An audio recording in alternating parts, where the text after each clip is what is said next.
Today is Tuesday, May 25th, 2021. Coming up on Roland Martin Unfiltered. 1 year ago today, George Floyd was murdered in Minneapolis, Minnesota. What has changed in America in the 1 year since his death?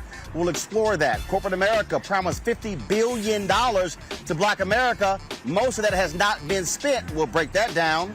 Also, what has changed when it comes to policing, when it comes to public policy, when it comes to holding police accountable? And has America truly confronted the issue of race? We'll cover all of that on the special edition of Roland Martin Unfiltered, broadcasting live from Black Lives Matter Plaza here in the nation's capital. We'll be joined by the family of George Floyd, who are on their way right now after meeting today with President Joe Biden at the White House and also on Capitol Hill with Senators Tim Scott, Lindsey Graham, as well as Cory Booker. We'll also be joined by Congresswoman Barbara Lee talking about the third Reconstruction. Also, Nina Turner, she is running for the U.S. Congress from Ohio. We'll chat with her as well.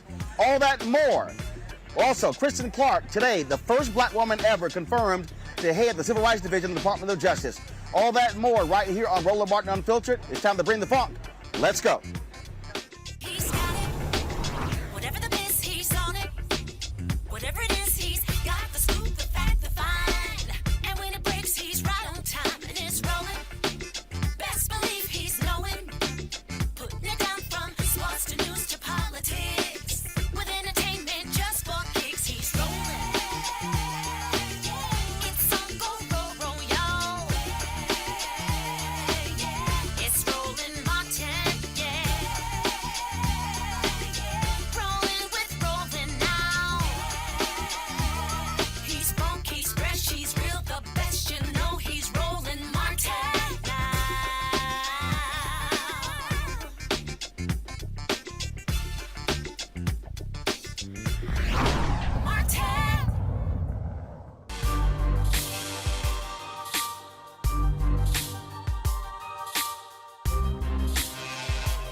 One year ago on this day, George Floyd was murdered in Minneapolis, Minnesota, setting off a firestorm all across the country. Massive protests, in fact, taking place all across the world. A number of African Americans have been killed over the years by police. But folks, this was different. It unleashed something America had not seen since the Civil Rights Movement. But the question is, how much has changed in this country? Of course, there have been a number of people who have been killed by cops since then. Derek Chauvin, the cop who kneeled on George Floyd for 9 minutes and 29 seconds, choking the life out of his body, found guilty, awaiting sentencing on his way to prison. Three other officers who were involved, they will go on trial in 2022. We've seen other cases where officers in Minneapolis and other places have killed folks as well. And so over the next 2 hours, we'll discuss this on this particular day. There have been events taking place all across the country and the world commemorating the death of George Floyd. On this day in Minnesota, the governor, Tim Walz, calls for a moment of silence to honor George Floyd.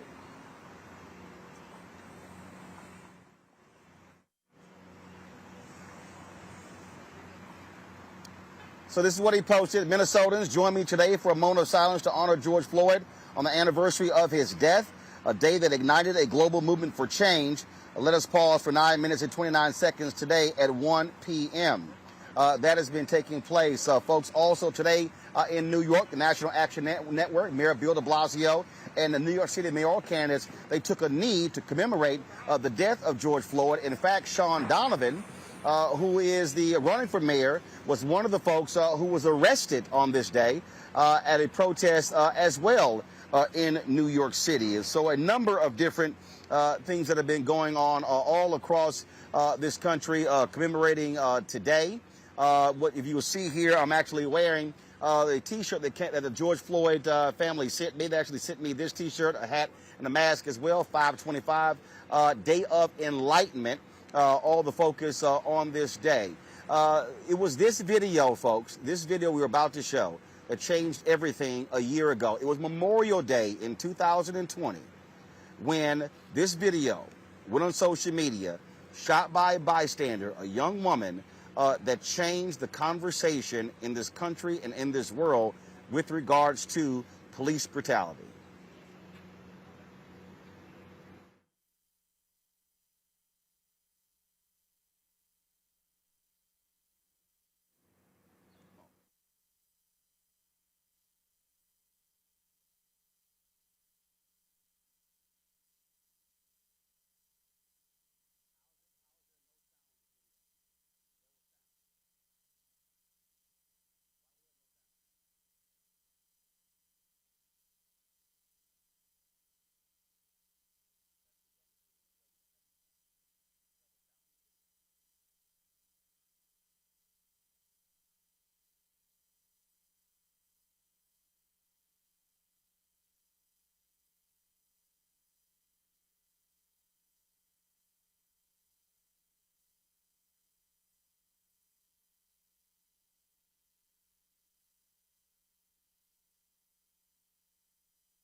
Folks, in this video here, of course, that changed everything. That you can hear the pleas of George Floyd, where he was literally pleading for his life, telling them he could not breathe. This went on for 9 minutes and 29 seconds. It was this video that where he also and his family talked about him calling for his mother. Some say as he was dying, he was literally seeing his mother. It was a gut-wrenching video. Not only that, to hear that particular audio, folks. So you see the officers there just simply standing around. This video was shown over and over and over in the trial of Derek Chauvin. And folks, it was this video that boomeranged all across the world that changed everything. You see Derek Chauvin sitting there, knee on his neck, hands in his pocket. And folks said, literally, he is suffocating the life of George Floyd. We can come back to me, folks. Again, 9 minutes and 29 seconds. That time has been etched in the memory of so many different people. It unleashed a torrent of protests all across the world. Let's show some of that video, folks. We remember that week vividly, what took place in Minneapolis, what took place in the country, where people in cities across America, across the world, held protests in honor of George Floyd. It was the most massive spur-of-the-moment protest that we have seen since the Civil Rights Movement. It changed so much in this country. It changed so much in this world. And what really happened with folks in terms of it caused the consciousness of folks to be raised. It caused people to really begin to demand the answers. What can be done to change this? That's what took place on this particular day. And what really also happened, folks, is we saw how many people who were, many of them white, who responded in a major way with regards to what took place, folks. It was again shocking and stunning. There were again massive amounts of protests that took place. It also caused folks to demand changes inside of their companies.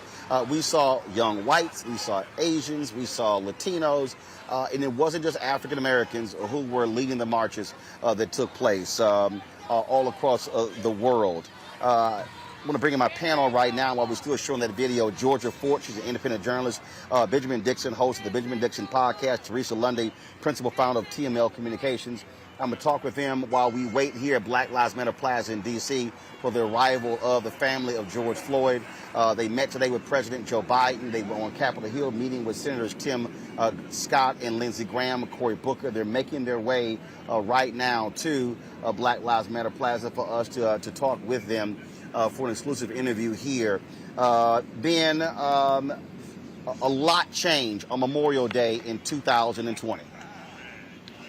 Roland, one of the things that we saw was in that video, and because of that video, we saw the extent to which the police in this country devalue Black lives. And it was so jarring and so shocking that many white Americans just couldn't put up with it anymore. A lot has changed, but so many things haven't changed. And there's still the pursuit for justice. And even though we have justice in this particular case, I really look at this in a way that my friend Noah Changa puts it. Justice isn't getting a guilty verdict. Justice is stopping them from killing the next person. And we need the legislation to pass and get off the desk of the legislatures and move into action so that we can address the issues that allow Derek Chauvin to believe that he could get away with murder. Teresa, we talk about a lot changing on this day, and when we talk about what it ignited, what we also really saw, Teresa, we saw white Americans respond in a way reminiscent of how they responded when the dogs and fire hoses were sicked on black children in Birmingham when they were there protesting in the 1960s. It was those images that caused a white American to say, enough is enough, and the exact same thing happened here. Absolutely, and that's something that we can never forget. 1 year ago, we saw, the population, the masses decide that enough is enough. And so when we start to see the unification of Black Americans, white Americans, Hispanic Americans, Asian Americans, and we're all coming together despite religion, race, and creed, and standing together in unison, we start to understand that this was the birthplace of what America was built on as it relates to our Constitution. And so if we get the law of George Floyd Act passed, we can start having not only these discussions, but we can have more unification of conversations that could potentially happen across states when people come together.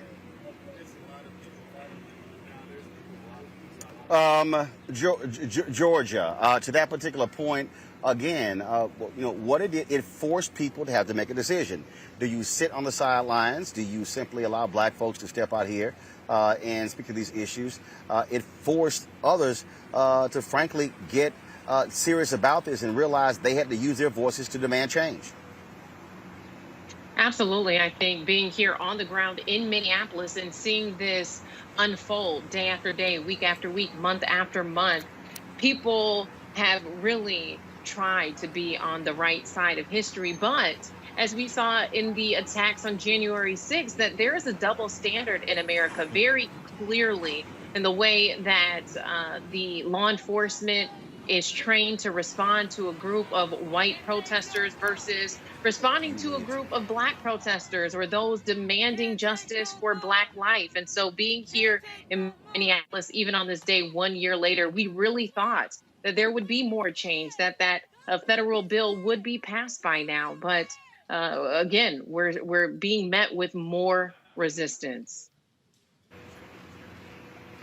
But here's the thing that I think is that we have to explain to people on this very issue, Benjamin, is that a lot of people like, why hasn't it happened? Well, the exact same thing was said after Selma, after Birmingham, after Albany, Georgia. And so the thing is, protesting in the immediate aftermath is one thing, but it's a lot different when it means now passing legislation. That was always one of the things that protest is one thing. Yeah, this is the photo from New York. Folks, y'all should be pulling the photo when Congress kneeled. Right now, folks, I believe the family, and we're waiting to hear to see if the family of George Floyd has arrived. But again, this is the thing. This is the thing here that right now, that's the kneeling in New York, folks. I'm talking about we should be able to pull that photo when Congress also kneeled. But the thing, Ben, is that people have to keep the action going. You have to keep the action going and pressuring the legislators to act. It doesn't happen just because. Absolutely right. The pressure has to be put on a regular basis. And we see that action is forced when the people are in the streets and when people are making their voices heard. That said, it is also incumbent upon these politicians who benefit from our votes time in and time out to actually take the initiative and not always wait for the people. Now, the people need to keep standing up. Right. But I think there's some accountability because we've seen, Roland, one of the things I've seen with the Biden administration is they do respond to the demands of the people. And I think if it's necessary, we need to go back into these streets to make sure that we get some definitive action that takes place. One last thing, Gianni Floyd, his daughter, she said it last year, right in the aftermath. She said her father changed the world.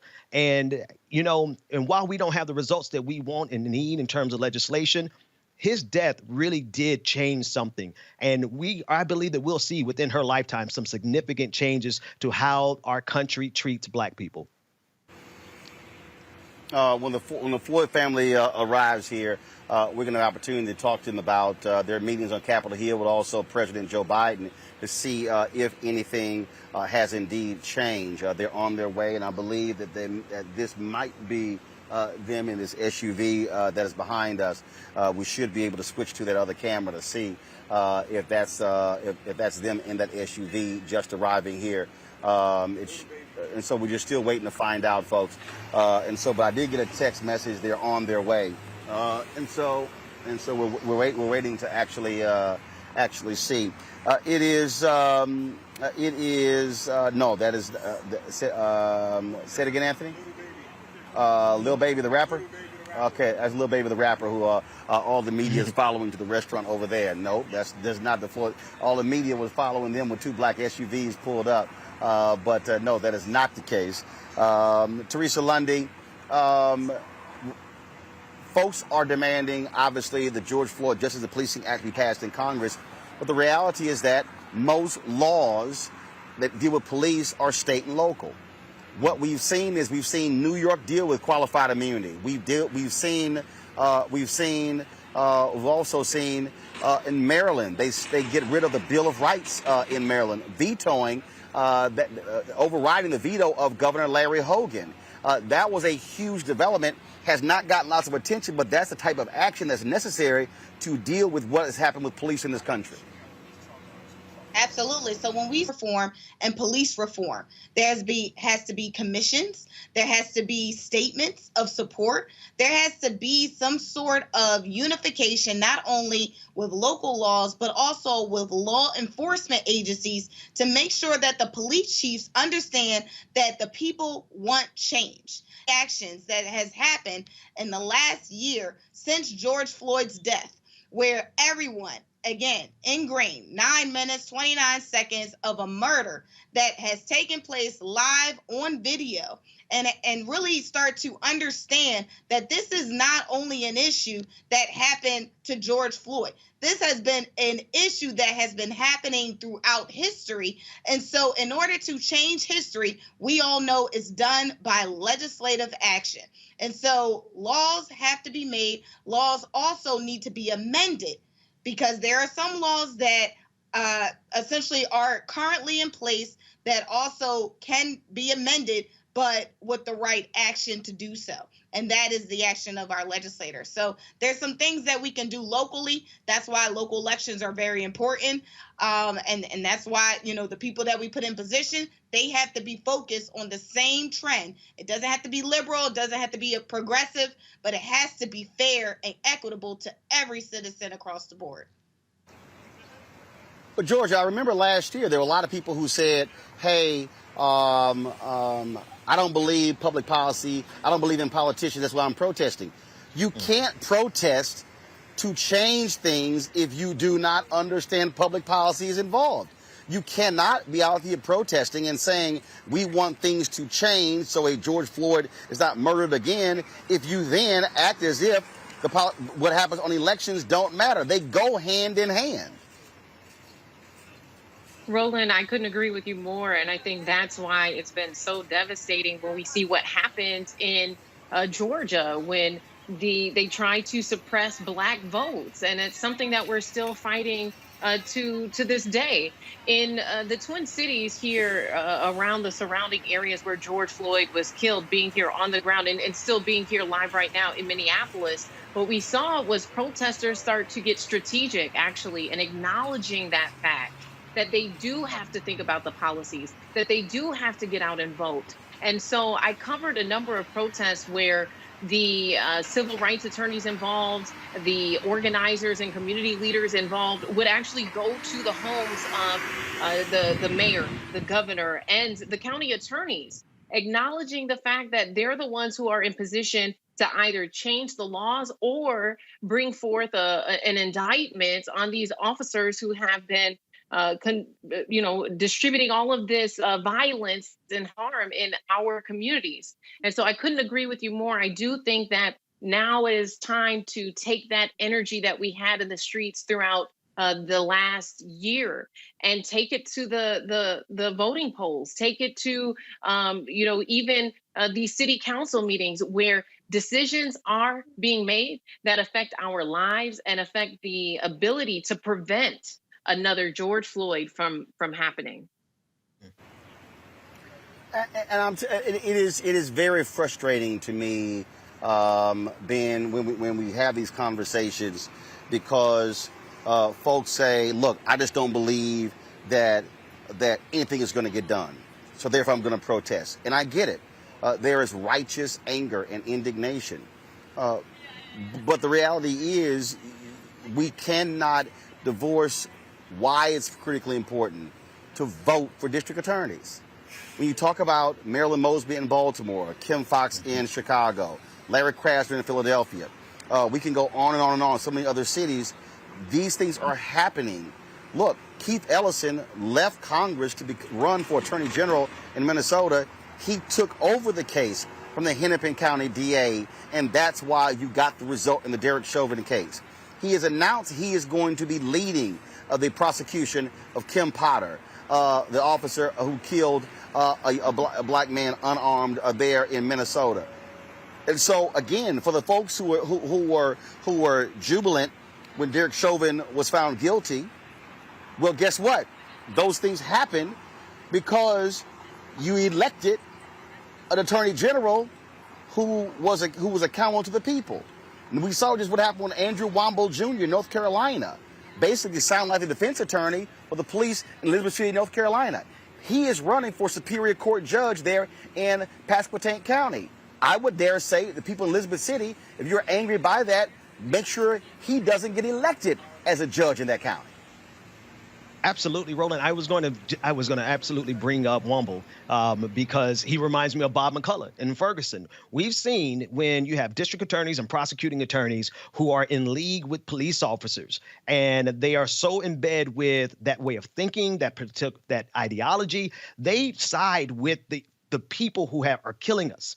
They do the role of a defense attorney. They do the role of ensuring that these police can never be held accountable. So it's incumbent upon us to have all the strategies happening at the same time. We have to have an outside strategy where we're applying pressure, and if it's necessary to take it to the streets, take it to the streets. But we also have to have an inside strategy where we understand that electing people, not only at the federal level every 4 years, but at the local level, is significantly important for us to make the changes that need to be made, because all of our protests are significant. We can show our strength, we can show our power, but if they still maintain the levers of power, we will never get the changes that we need change in this country. Again, folks, so we are here at Black Lives Matter Plaza in the nation's capital. This was one of the places where the mayor of Washington, D.C. painted over the street. We have our high camera. You'll be able to see. This is the street, literally, that leads to the White House. You see it behind us. What you will see, like, granted, we've got all this media symbol behind us. If we go to the other camera, what you'll actually see is the mayor, Anthony. Let's get the other camera on, Anthony. Okay, huh? Okay. All right. So, bottom line is this here, folks.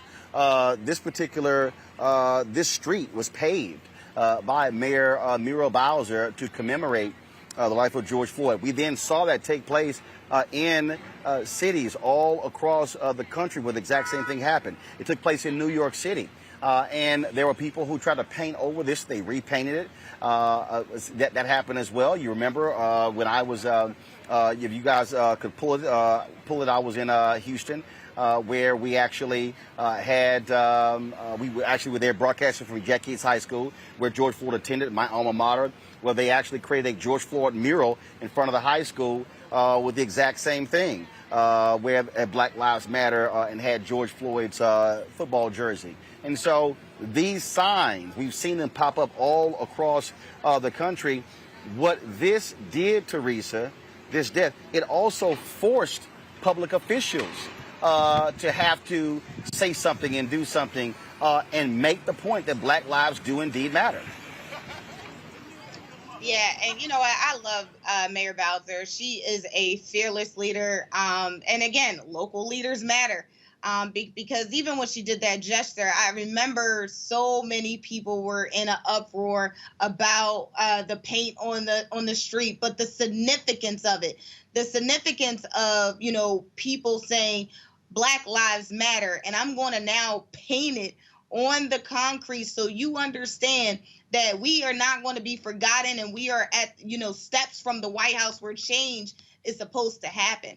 And so when we start looking at, you know, again, our local leaders and local effectiveness when it comes to laws, when it comes to accountability, when it comes to equality across the board, we have to really, you know, not forget about, you know, the lives that have been lost and some of the triumphs that have come in the midst of all these conversations. Because George Floyd has brought a lot of social justice leaders out, a lot of activists out, a lot of celebrities who are now social justice activists, because there is never any one person who can't be a change agent. And I think this is a prime time in our history where we are starting to see millennials, we're starting to see the younger generation really step up in a different way that are moving the needle forward with some of these elected officials.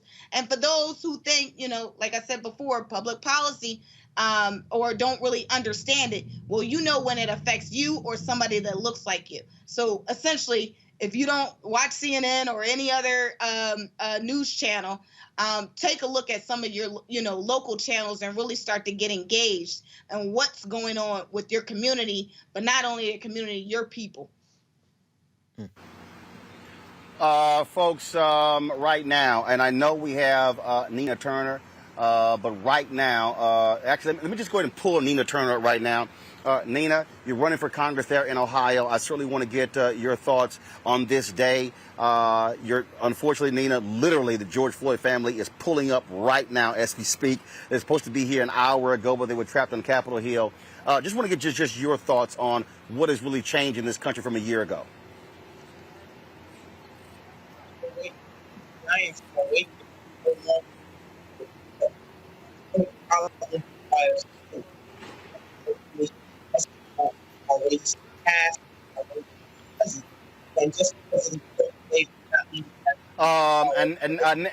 Nina, hold tight 1 second. Nina, hold on 1 second. Something is really wrong with your audio. We literally cannot understand anything. Audio, can y'all work with Nina on that so we can get that straight on her audio, please, so we can actually hear her? Okay, all right. So as you're seeing right here, folks, this is the family of George Floyd, who they are arriving here at Black Lives Matter Plaza in the nation's capital. We're going to be chatting with them in just a few seconds. We're also trying to get the audio straight of Nina Turner, and so they're going to be coming over in just a second, and we're going to be chatting with them with regards to this day. And so let's waiting on them to come on over here. Let me, you see, we got Attorney Ben Crump and others.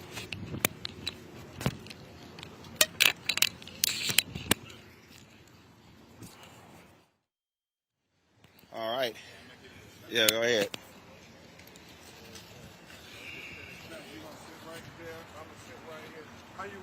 Gentlemen, we'll just have one sit right here, and everyone else who can be just going to be right behind. You want him and me there? Yeah, that's cool. Okay. That's what, Zach. Good seeing you. Good seeing you. Ben, good seeing you. Ben, good seeing you. How you doing? I'm C.K. Hoffman. I'm the president of the NBA. Hey, how's it going? Good seeing you. Good seeing you in person. What's up, Doc? Doc, good seeing you. All good, all good. All right. Now, there's a lot of y'all. We got one actually, so we'll have y'all standing right behind them right here. And so we are definitely live. Glad to have you here. So for the folks who don't know, first of all, let's just give you a name for folks to know who you are. I'm Philonus Floyd, brother of George Floyd. I'm attorney Ben Crump, and along with attorney Tommy Ramanucci, Chris Stewart, and Justin Miller, we represent the family of George Floyd. We have his brother Rodney Floyd, his brother Terrence Floyd, and his nephew Brandon Williams. Philonus, I'm going to start with you. I've had to interview a lot of family members on anniversaries commemorating these moments. How hard is it for you, your brothers, and the family on a day like this where the world's commemorating, but for you, you lost a loved one? It's devastating to us just to wake up today knowing that this is the day that he perished on. My sister called me late, early in the morning, 12-something at night, and she called me crying because she was up just thinking about my brother and stuff like that. But hey, I told her we got to be strong. I prayed with her. We just talked about how he changed the world, and we're looking forward to being able to get that George Floyd Police Act signed, and we need it because, hey, people are living in fear, and enough is enough. We just want to be able to have the same laws for us, just like white America. You know, we're black, and we're living at a time where when we look up, we're seeing people pass every day. Somebody's being killed, innocent people. Rodney, every King Day, we have events, and a lot of people don't think about what King Day means to Bernice, MLK III, and Dexter. Dr. King's sister is still living as well. And so, although people are having events and they're commemorating, again, for y'all, this is different. I mean, this is a true day of grief. Well, definitely Dr. King and his family, they well respected, and we all love and respect and honor everything that Mr. King sacrificed his life for, and his sons carrying on his legacy as well. But on our end, our brothers is up to date, is Martyring Day timing, and it is. Take a deep breath for this, because honestly, today is not Remembrance Day, and it's very hard for us. We was talking about it last night. Like, today's gonna be a big day. We didn't know what to expect, what to see. Me, my brother, nephew, and sister, she was on the phone on speaker. And honestly, if it wasn't for the people on social media, my social media pages sending messages and a lot of praising and saying, you guys, today is about, I know it's about your brother, but honestly, I want to say a lot of people send messages saying, how are you guys doing? Are you okay? And honestly, that felt so good, making today much better for us as well. Give us some courage and a lot of great happy feelings that a lot of people is caring about what's going on and about how we feeling and about today as well. And they looking for change. Terrence, go ahead.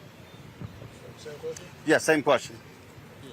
Well, yeah, as far as the MLK Day, yes, that's a very important day, and people should understand that and know who he was and really lift up and let people know who he was. So in our family, George was symbolic as well, and especially what's going on now and with his death and how he changed the world and how he changed people's mindsets and how people, you know, in lack of better terms, woke, you know, and that's what we would want people to stay. We want people to stay woke, because this is not a moment, it's a movement, and we wanted to keep going on as well. Just remember him just like you remember MLK and Malcolm X and everybody.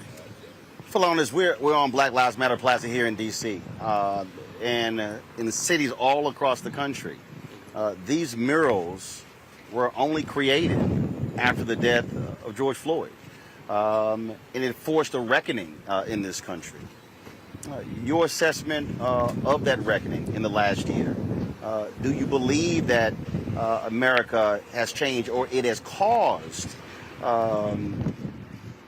a sense of understanding? And, you know, I'm wearing the shirt y'all sent me, Day of Enlightenment. I know, I got it. Y'all sent me the mask, the hat. I got the shirt. I had to wear my show hat now. Come on now. You know, you can't wear 3 items and look together.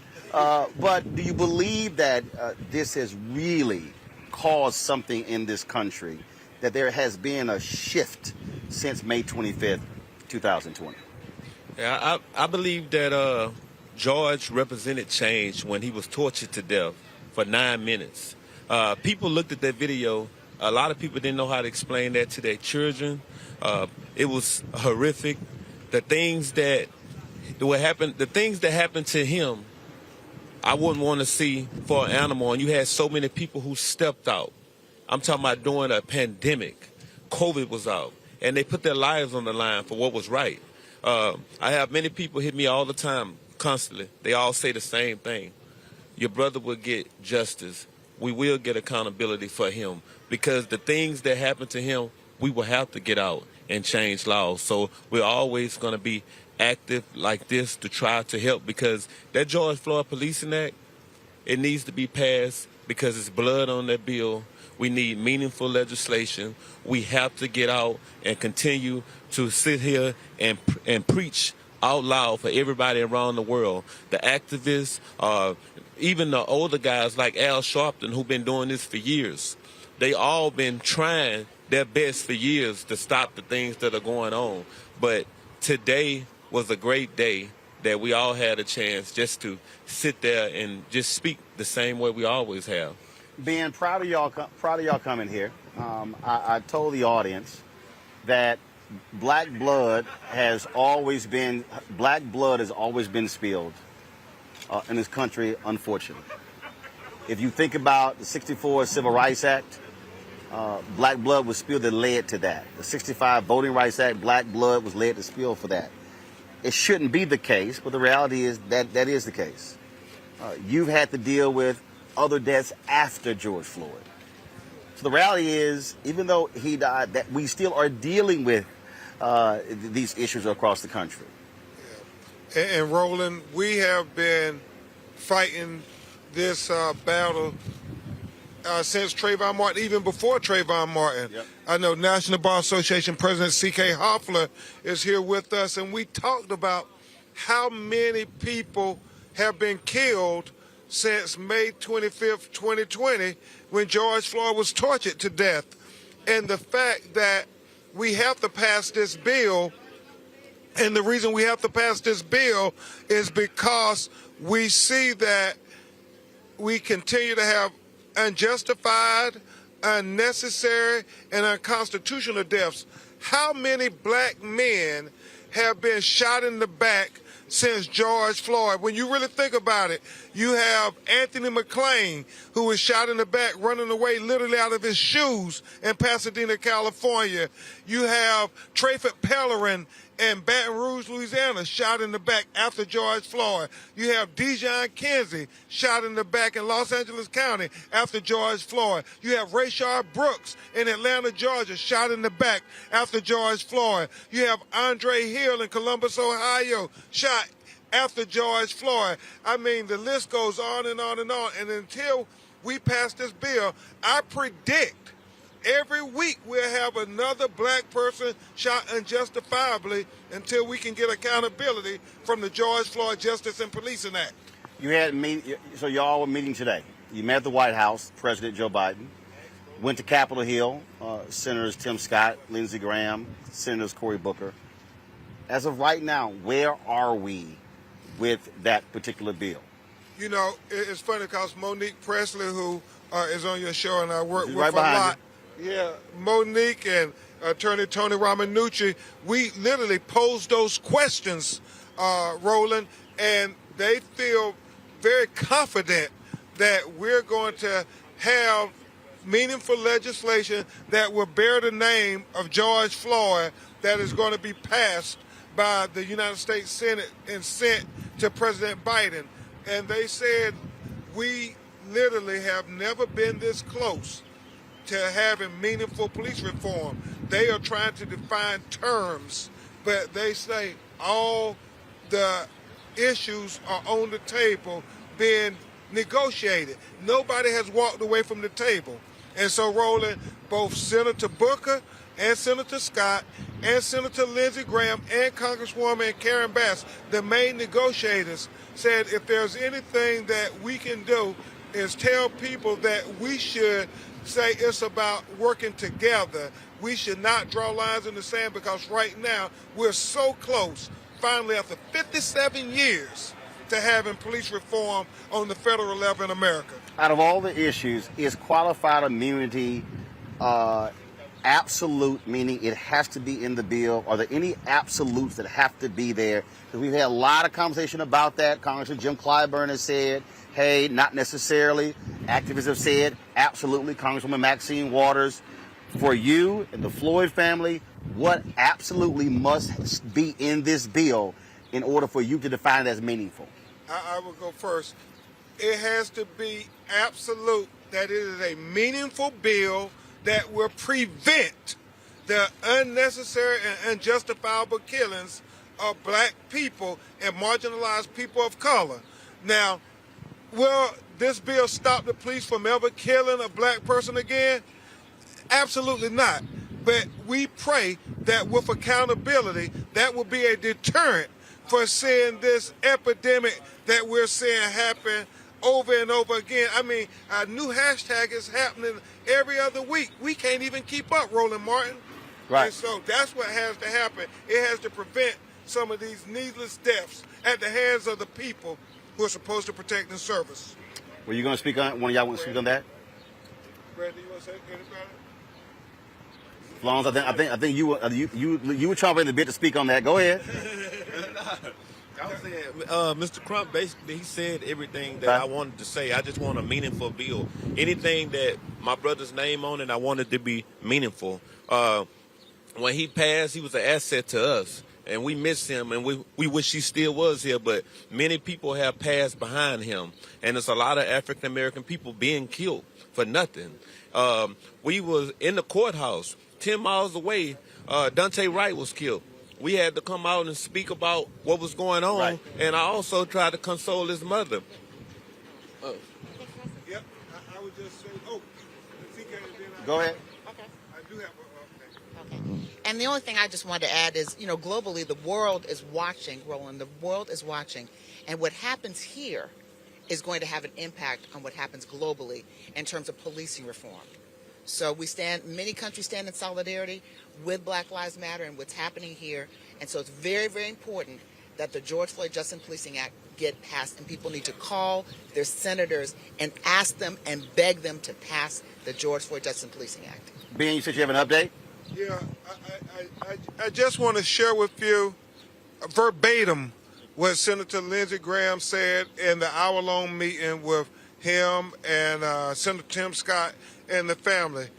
He said, I've never been more hopeful of this police reform bill. I met with people from both sides of the aisle, as committed as I have ever been about making sure we pass this bill. We are anticipating a resolution very soon.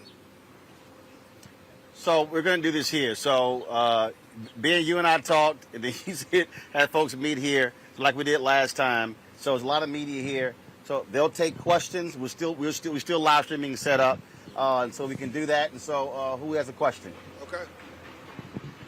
Question. Media first. Yes. Right here. Okay. People of color in the United States is the target of police systemic brutality and policy.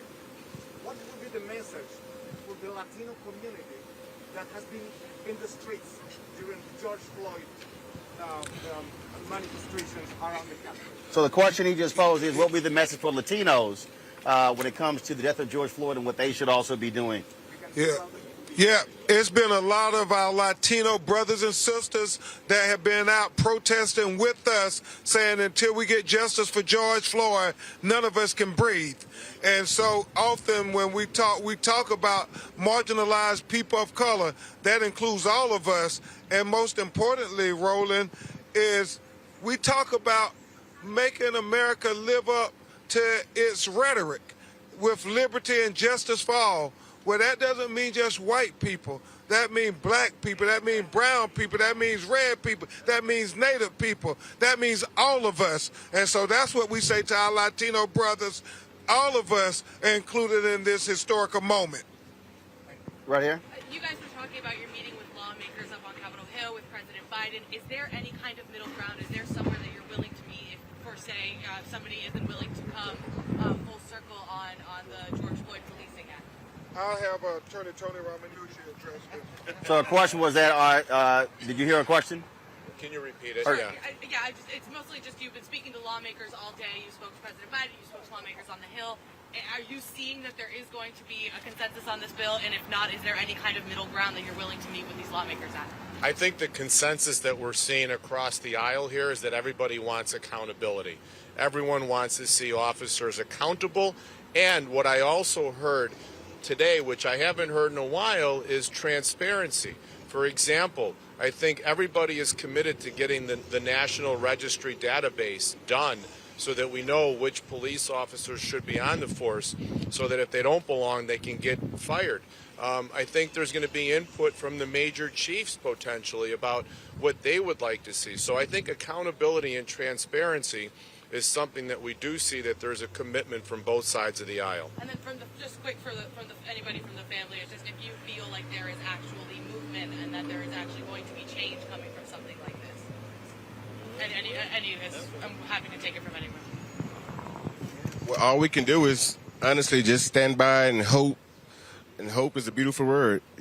Hope is a beautiful word. Understand the meaning of hope. We're just hoping that we get what we want in this bill, and hopefully it get passed. That's all we can do.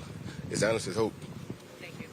Yeah, this is a family. They're not politicians. All they can do is come and bear their heart and pray that we have responsible leadership that says enough is enough.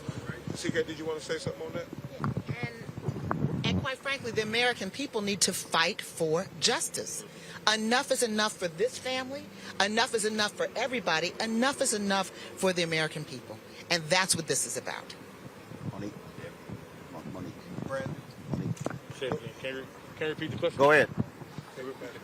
She just spoke about in terms of what the American people should do. There were massive amounts of people protesting a year ago. Where are those folks? What do you have to say to those people, the millions of people who were in the streets?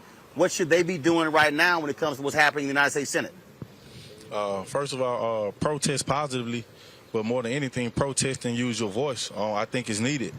When you look at a year ago, the way people came out in the middle of a pandemic, it showed that, for one, people understood exactly what's going on in this country and that it was a huge problem and that it needs to be addressed.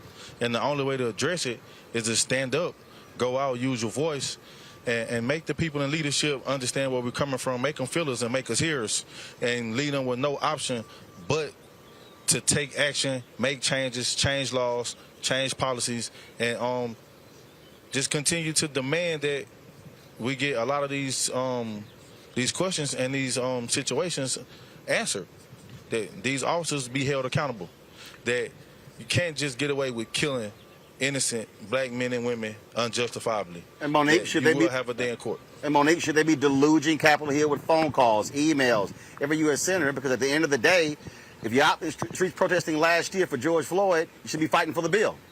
Absolutely. So what I would say is for every person who's marched over this past year, from last year, this day to now, what you did was not in vain. The only reason that we are able to be here today this close is because of the work of this family in the middle of their grief, the fact that they shouldered their own grief and cared more about this country than their own individual interests. They do not have to be here. They are here because they are patriots. They are here because they care about their community. They care about people who are coming behind them. So what you did, we need you to keep on doing. If you know how to tweet, send one out. If you can hold a talking group for your own family, for your community, please do it now. If you know your member of Congress, call them, text them. Every single one that we spoke to this time and a few weeks ago said that it matters when they hear from everyday Americans of all walks of life who care about this issue. And if you have any means of influence, please, now is the time to use it. Don't at all think that it doesn't matter. Keep the main thing the main thing. This bill is going to save lives. Don't listen to any messages about how it's meaningless. It is not. If we get the things that we heard today they are working on getting, it's going to save the lives of our children and our grandchildren and make a difference for people of all races and creeds. One of the things that you mentioned earlier at the White House was that you wanted a good bill, not a rush bill. Did lawmakers give you any type of timetable as to when that bill may be a good bill? Well, they had thoughts on when it might happen, but we don't want to pigeonhole them and give any kind of deadlines. What we want is a good bill. And if they're working as hard as they have told us they're working, we'll get a good bill sooner rather than later. Remember, it's been 57 years, so if we have to go a couple of more weeks, then I'm okay with that as long as we can get a good bill. Will you guys be returning to Washington at any point in the next couple of weeks? The family is committed, as well as other families have said they will come to Washington every week if need be to get proper legislation passed that will prevent other families from having to go through what they're going through. Any other questions? Right here. If the bill is not satisfying for you, are you ready to say not in George's name, we won't sign it, we won't endorse it? Yeah, the family has always said it had to be a meaningful bill if it's going to bear his name, because his blood is on that legislation, and I think Philonis can say it better than me.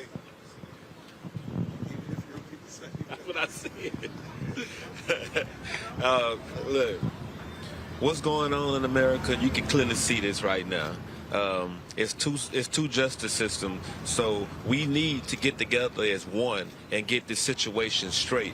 Because my brother, like I'm gonna say again, we loved him, and there's so many other families out there who love their family members. COVID didn't take them out. They didn't die of natural causes. They died because of police brutality. They didn't treat them with any respect, any dignity, and they had no support to them.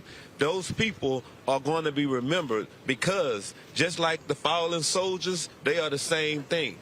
They are honorary soldiers because they should still be here living. People have kids. Gianna was here today, and her father, she had to hear people talk about her father over and over again. And she knows that her dad changed the world. But at the same time, you don't know how she's grieving. You don't know what she's going through. You don't know what we're going through. But you see me, I cry all the time. So imagine her behind closed doors. So we need to get this George Floyd Policing Act passed pronto, whenever we have that option, because blood is on that bill. It's others, not just here, all across the world, they're standing behind this. This is supposed to be the land of the free. People fight to get here. Why are they fighting to get somewhere if you're going to have innocent people dying? Not just African-American people, Latino people, Asian people. People are fighting for their lives right now.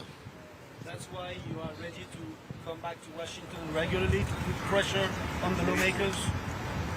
Whatever I have to do to get this law passed, I will do that. That's why I go to different states like LA, anywhere we have to, because we're all out there for the same thing. We want freedom. We want to be able to walk in peace. We want to be able to live without fear. We want to be able to go places and understand that we shouldn't be pulled over for anything that's not resulting for us speeding or something. Don't just pull me over because of the color of my skin. My skin is not a weapon. You had no reason to kill me. Any other questions? Any other questions? Any other questions from media? Final comments. You spoke about George's daughter being here. So many others have had to deal with this, and children now growing up without mothers and fathers. How have you, as a family, how are you dealing with that in terms of embracing her and getting and making sure she understands that her dad is gone, but she's got a whole bunch of other folk who are still with her? I didn't hear the question. Go ahead. Rodney? I didn't hear the question. Well, Gianna has a great support system. And I mean, not just us. I mean, her mother, her aunties, her cousins, new friends and family. Her mother have a lot of celebrity support. You know, the situation touched everyone. Let's get that clear, everyone. And so many people reach out to us, asking how's Gianna doing? How is she doing? How's her mother doing? I mean, so it's a lot of love, and the mom knows we love her. We give her the same support. But honestly, again, on our darkest days, the best support comes from random people in the streets and the messages you receive on social media. Ben Crump, final thing for you. There's somebody who's watching, who's listening, and they're like, you know what? I just simply don't think my voice absolutely matters. Look in that camera right there and tell them. What do you have to say to that person who says, I'm in a state, I got 2 Republican senators, that's a waste of a phone call, a waste of an email, I don't need to give them a call. What do you say to them? It's very simple, Roland. The reason I fight this fight is because I know we're going to win this war. You know, our ancestors' DNA is pumping through our veins, and they literally were told slavery would never end. But they kept fighting, and we overcame slavery. They said segregation will always be the reality in America, separate but equal. Rosa Parks, Martin Luther King, John Lewis, and so many others kept fighting, and we overcame segregation. And so when they say to us today, Roland Martin, that, you know, we would never have equality in policing, we won't ever have it where our children can expect equal justice under the law.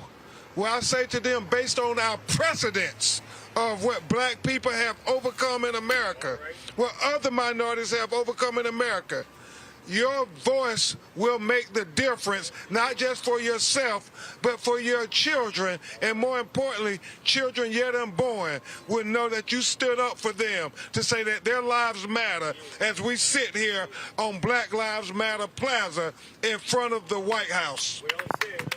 Ben, Felonious, Rodney, Terrence, gentlemen, final comment for you.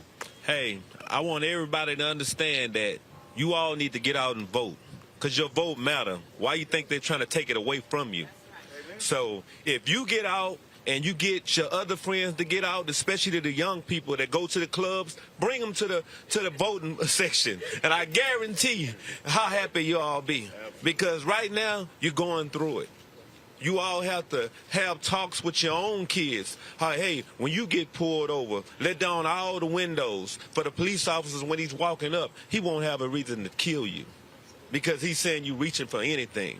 We don't want to have to go through that. So we all need to get out and vote, no matter what race. We all are the same people. We bleed the same thing, and that's red.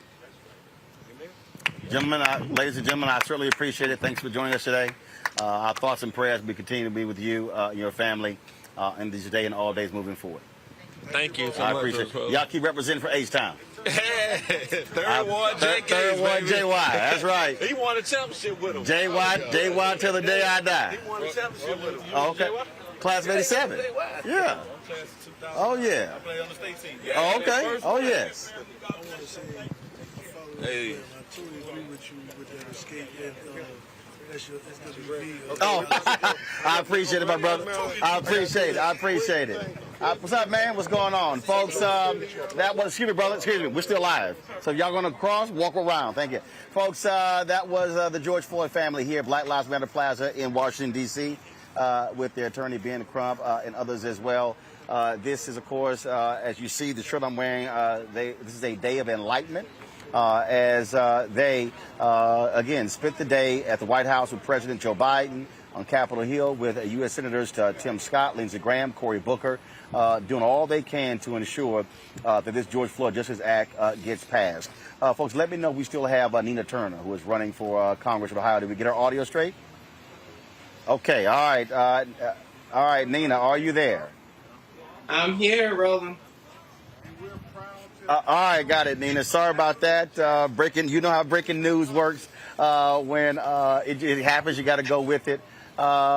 Just as I was saying before we broke away from you, again, your thoughts on this day, what took place a year ago, and do you think things have changed, that we're moving more towards justice for folks like the George Floyd family?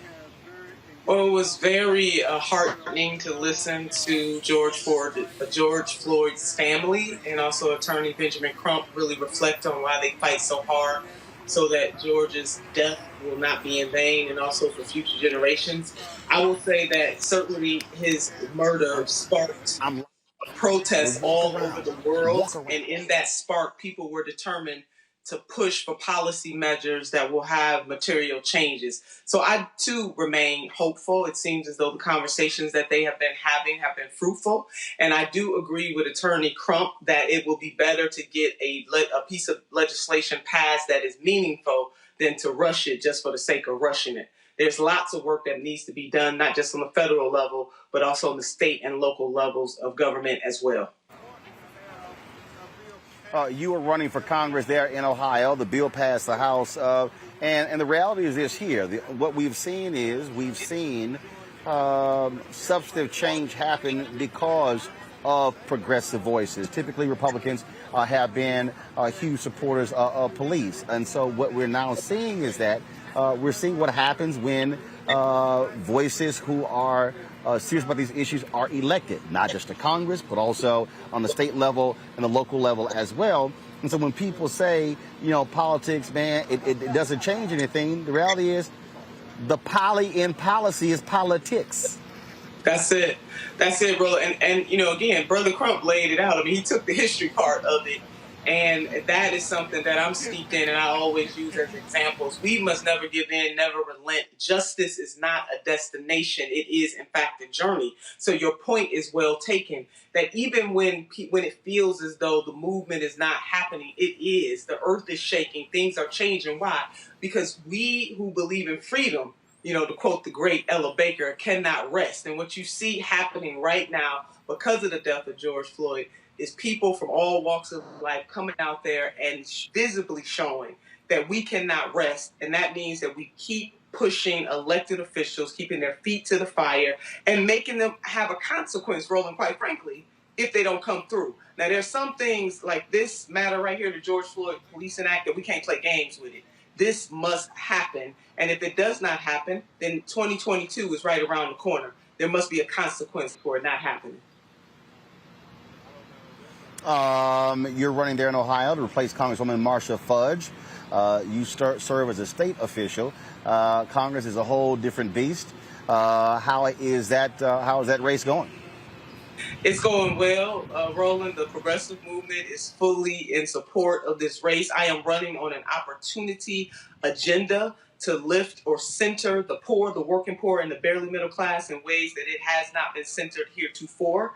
And all over the country, we have received donations from all over the country, including the District of Columbia, and certainly in my district, in every single zip code. People are taking this race very seriously and seeing that this race is part of that progressive movement that we're talking about. Not only am I running to lift my district, understanding that I have cities in my district who are among the poorest cities in the country, that the needs are certainly great for Medicare for all, for canceling student debt, for a Green New Deal that also makes sure that people are employed, to make sure that people have paid family medical leave, you name it, we need it. I also understand that running in this district and winning in this district by extension is really standing up for my state and also this great nation. So I'm excited, Roland, about what is happening here. I have been endorsed by the mayor of the city of Cleveland, Democrats from across the spectrum, those who run a little more moderate than I do and those who roll progressive just like me, the whole entire gambit. has endorsed my race, and it shows very clearly that I am a bridge builder. Yes, I am a progressive. I am an unbossed Democrat, to quote the great Congresswoman Shirley Chisholm, but I am, in fact, a bridge builder, and my race reflects that, from elected officials to labor leaders to grassroots leaders. All right, Nina Turner, running for Congress there in Ohio. We certainly appreciate it. Thank you so very much for joining us on this day, the one-year anniversary of the death of George Floyd. We certainly appreciate it. Thanks a lot. Thanks for having me. Folks, right now I want to go to our next guest, Tashira Garraway. She's with Families Supporting Families Against Police Violence. Tashira, how you doing? I'm doing well. How are you? Doing great. You heard the George Floyd family there. They are part of, we always say this, they are part of a fraternity or sorority no one wants to be a part of. And it is something, and what people don't realize is that when these cases happen, these are just regular, ordinary people who now are thrust into the limelight, something they never asked for. So they lose a loved one, but they also, in many ways, are being asked to become activists, if you will, for change. That is not an easy thing. No, it's not an easy thing. And it's pretty much what happened to me, where the father of my son, Justin Tigan, and also my fiance was brutally beat to death by the police here in Minnesota and thrown inside of a trash dumpster August 19, 2009. And for 11 years, I've been fighting for justice for him. And I have been pretty much forced to be in a position of becoming an activist and now organizing the families around Minnesota that lost their loved ones at the hands of law enforcement. I'm actually sitting here with the significant other of Travis Jordan, who was killed in a mental health crisis by the Minneapolis police. So we must understand that there was hundreds of murders, literally 470 murders at the hands of police here in Minnesota that led up to George Floyd. In the last 20 years in Minnesota alone, there's been almost 500 bodies that led up to George Floyd. And today, a year ago, the truth was revealed about what's really going on here in the state of Minnesota. It is never an easy thing. Yeah. But I'll ask you what I asked them, and that is, public policy has to get changed, which means that all those millions who were in the streets last year, they need to be blowing the phone lines up of every United States senator. I'll be perfectly honest with you. I'm shocked that this street is empty. I know there's a rally happening at Lafayette Park. There's a candlelight vigil, but I'm actually very surprised that we did not see mass mobilization on this day. Yes, I think when it first happened, it struck everyone, but we have to understand that our eyes have been opened, and George Floyd's murder opened the eyes of a lot of people. But there is still some people that turn a blind eye and don't want to see or know the truth. But we will continue to push for that. And we will continue to push for the laws that permitted this to happen that led up to George Floyd. We will continue to push for those laws, those rules to change. And we have legislation that we are fighting for. And we have people that are pushing back. We must understand that it's not just the police. It is a whole system that has created these murders, that have worked together to strategically cover up the murders that led up to George Floyd. The BCA, the Criminal Bureau of Apprehension, the police departments, the county attorneys, the legislators, they have all worked together to keep these murders under the rug, and the truth came out a year ago. So we will continue to push, and we need people to be picking up their phones, calling people like Warren Limmer, someone here in the state of Minnesota that's holding up the legislation and won't give hearings to police accountability bills. His name is Warren Limmer. And so we must hold people like that accountable or get them removed out of the seat. I certainly appreciate it. We thank you for your advocacy, for your work, and please keep it up. We need folks on the front lines of the Shira Galloway family supporting families against police violence. We appreciate it. Thanks a lot. Thank you.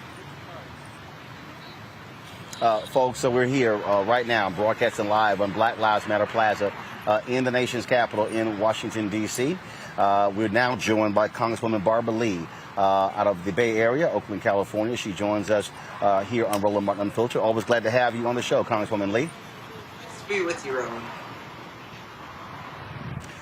Just want to get your thoughts again. This is the first anniversary of George Floyd's death. Do you believe we've had substantive change or significant change in this country since this day 1 year ago? Well, first, today, Roland, is a very, in many ways, a very sad day. And I still want to offer my condolences and prayers to Mr. Floyd's family and the community, because this was a day that really, I think, showed the world the brutality of what takes place in America as it relates to African Americans, dating back 401 years ago. So in many respects, this is a somber day, but it's a day that we have to recommit ourselves to what the Floyd family, of course, has talked about and fought for since Mr. Floyd's death. And that's not only dealing with criminal justice reform, but structural racism and systemic racism. And I just have to say, I think what has changed in the last year is that people are beginning to talk about and use the word racism, structural racism. People are beginning to understand, or at least see what we talk about, see what we mean when we talk about systemic racism, systemic change. I think people are beginning to understand the trajectory between 401 years ago in terms of the first enslaved Africans being brought to America, the institution of slavery, segregation, Jim Crow, lynching, mass incarceration, police brutality, misconduct, murders, disproportionate rates of COVID, the virus killing African Americans, Black and brown people, all of the issues that we deal with as it relates to systemic racism. I think people are beginning to at least know what we're talking about. Whether they agree or not, it's out there now. This is a day of reckoning. It's a truth-telling moment. And that's why it's so important that we pass, again, H.R. 40, reparations, as it relates to African Americans, and begin to repair this damage of the past. We've got to do that. And H.R. 19, calling for a truth, racial healing and transformation commission. I mean, these are some issues that are so deep that now they've been brought to the surface as a result of the horrific murder of Mr. Floyd, that we have to move forward on our fight for true justice in this country. Let's talk about this third Reconstruction resolution that you and the Poor People's Campaign have been advocating. It is something that I've long said, that, and I said after George Floyd's death, that this really should be the third Reconstruction. That the failure of the first two dealt with the issue of money. It dealt with the issue of economics. The first one, of course, was the 13th, 14th, 15th Amendment. The second one, really after the death of Emmett Till, Brown versus Board of Education, it dealt with Civil Rights Act, Voting Rights Act, Fair Housing Act. But the reality is, unless we deal with the issue of money, we are not going to actually truly have a real reconstruction. That's exactly it, Roland. And so I've been working with Bishop Barber over the last few years in the Poor People's Campaign, Reverend Theo Harris, and we've worked and put together a resolution really talking about the economics of poverty, first of all, and pathways out of poverty. And it's so important. Congresswoman Pramila Jayapal and the Progressive Caucus have joined us in this effort. A couple of things we have to recognize, and that over 250,000 people a year die from conditions related to poverty. Secondly, poverty is a policy choice. It's not a personal one. $7.25 an hour minimum wage. Come on, Roland, who can make it on $7.25? I don't care where you live in the country. So we call for an increase of the minimum wage to a living wage of $15 and more. We're calling for in this resolution to really look at the formula as it relates to the standard of living and how the federal government calculates it. Because based on our calculations, there are 140 million people living below the poverty line. Of course, the percentages of African Americans living below the poverty line are the highest, but the numbers, of course, are very high for the Latino community, Native American community, AAPI community, and white people who are low wage and low wealth.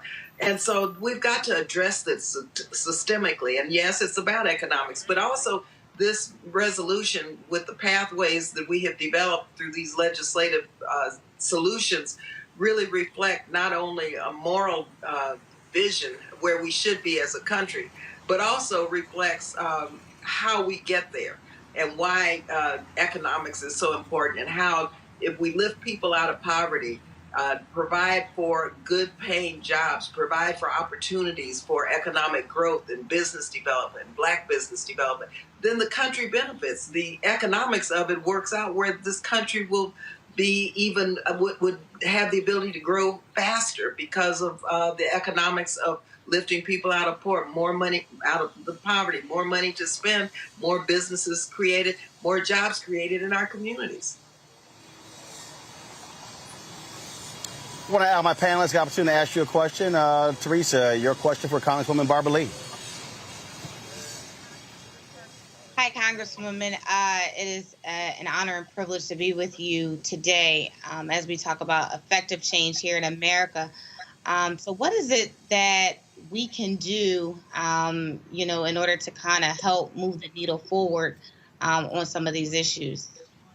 Thanks for that. And I was listening to the prior interview with Roland, and I think the political action is so important. And I'm so proud of Black Lives Matter and our activists, our protesters, our young people who took to the streets and who are demanding change. And so registering to vote and holding your elected officials accountable. We're talking about now passing the George Floyd Justice and Policing Act. Well, Roland's right. We need to be on the phone, everyone, calling these senators, making sure they get emails, texts, going to their offices to say, look, you have got to support this modest first step, and that is passing this legislation. And so I think political action has got to be key so that we can have elected officials who are for the people, who understand the issues that the Black community historically has had to deal with, such as police murders, oppression, mass incarceration, and say, okay, we're going to deal with this structurally. Now, we're not going to tinker around the edges anymore. So on a policy level and on a funding level at the federal level, we have to have elected officials, members of the House and the Senate, who are going to do the right thing. And that requires voter registration, beating back these voter suppression laws, civic engagement, and organizing and hitting the streets and making sure that our voices are heard. Let's see, Benjamin, your question for Congresswoman Barbara Lee. Congresswoman Lee, thank you so much for being here. I wanted to ask you about two policies in particular that seem to always have a hard time in the conversation, the national conversation, Medicare for all, and even now, just yesterday, the Biden administration mentioned that they may not be doing any forgiveness of loans, at least in this current round of legislation. Could you speak about those two issues, not only from the progressive perspective, but more specifically how it impacts the Black community, and in context of what you're saying in terms of HR 40 and reparations? What would those two bills do potentially for the Black community? Sure. In terms of Medicare for all, first of all, our community, we understand and see these underlying conditions that our community has been dealing with forever as it relates to health care, as manifested in the COVID pandemic, disproportionate rates of transmission of the virus and deaths. There's racism, systemic racism in our healthcare system. Racism, and we finally got the CDC to declare that racism is a public health issue.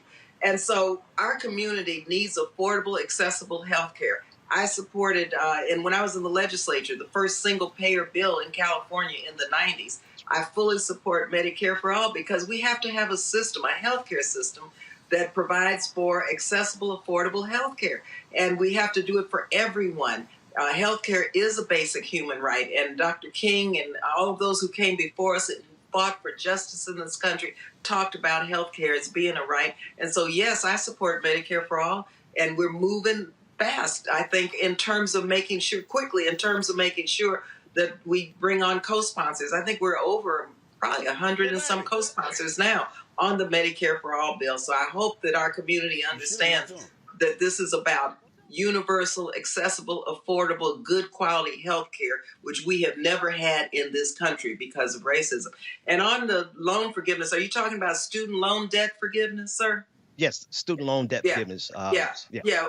You know, our young black students need this because when they get out of college, they're saddled with debt. I talked to a young man, $60,000, $70,000 worth of debt. He doesn't know what he's going to do, how he's going to take care of his family, because he has to pay off the student debt. And so I am fighting for, and I'm on all of the bills requiring student loan forgiveness. We need to forgive the student debt.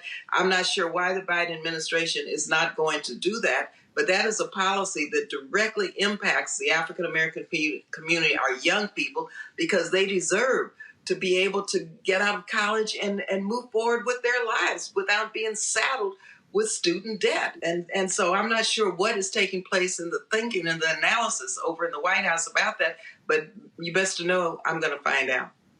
Absolutely. Thank you so much. Georgia.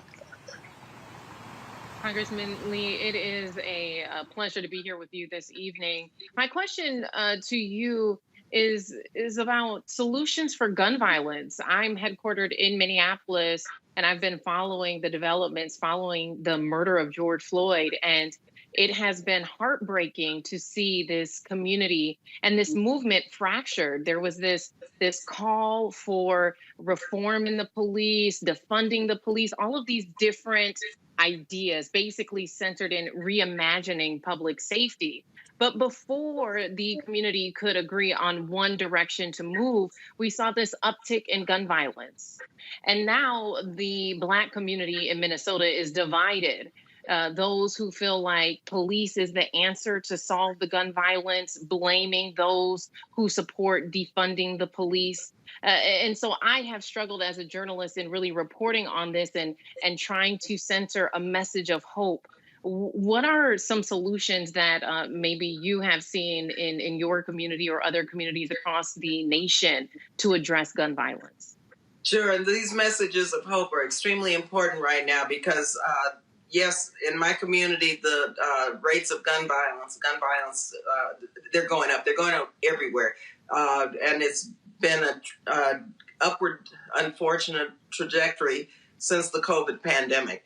And the first thing we have to do is pass and demand that this gun safety legislation pass. There are too many guns on the streets of America. Too many people, too many young people are getting their hands on guns. And we have to just call it like it is and say we need to get rid of these guns. And I know the dilemma now and the discussion and debate in the Black community because, we've experienced gun violence forever in our communities. And so, it's a very important moment for us to say we still have to stay the course and say no more guns.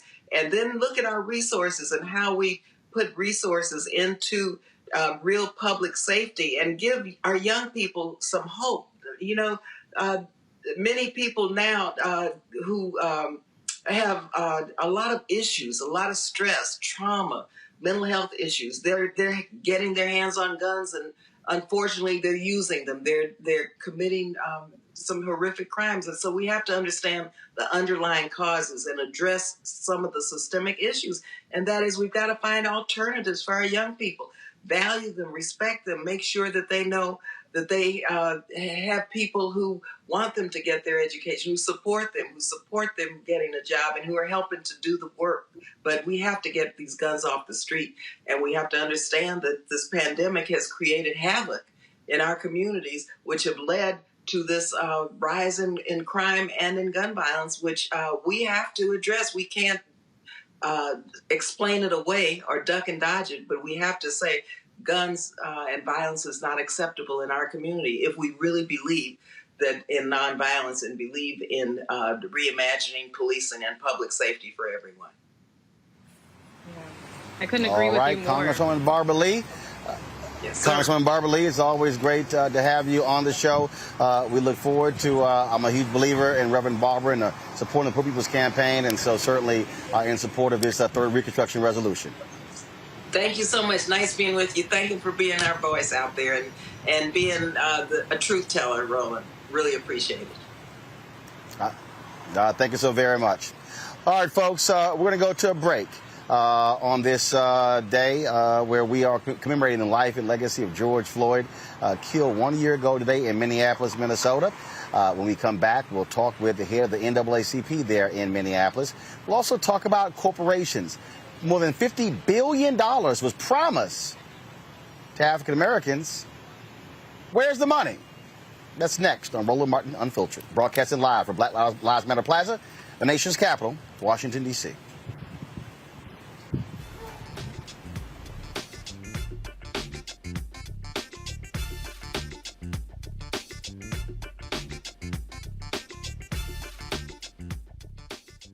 Racial injustice is a scourge on this nation, and the Black community has felt it for generations.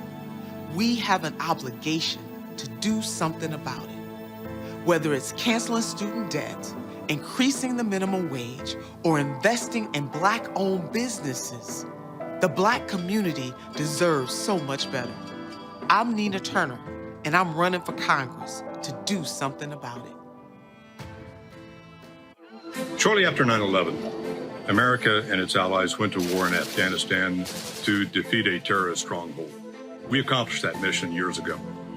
Trillions of dollars lost, over 2,000 Americans dead, countless Afghans dead. It's time to get out. Many presidents have tried to end the war in Afghanistan, but President Biden is actually going to do it. And by 9/11, over 20 years after the war was started, the last American soldier will depart, and America's longest war will be over. Promise made, promise kept. Carl Payne pretended to be Roland Martin. Holla! Hi, I'm Chaley Rose, and you're watching Roland Martin Unfiltered.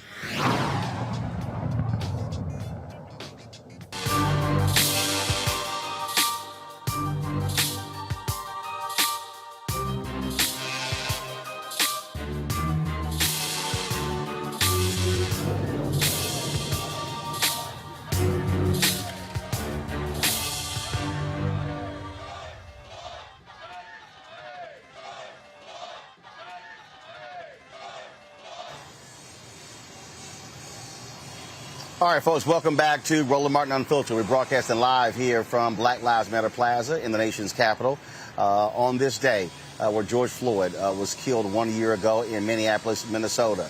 The folks in Minneapolis, they took to the streets immediately after his death, raising awareness all across the country. It was their protest that then spread across the nation and then across the globe.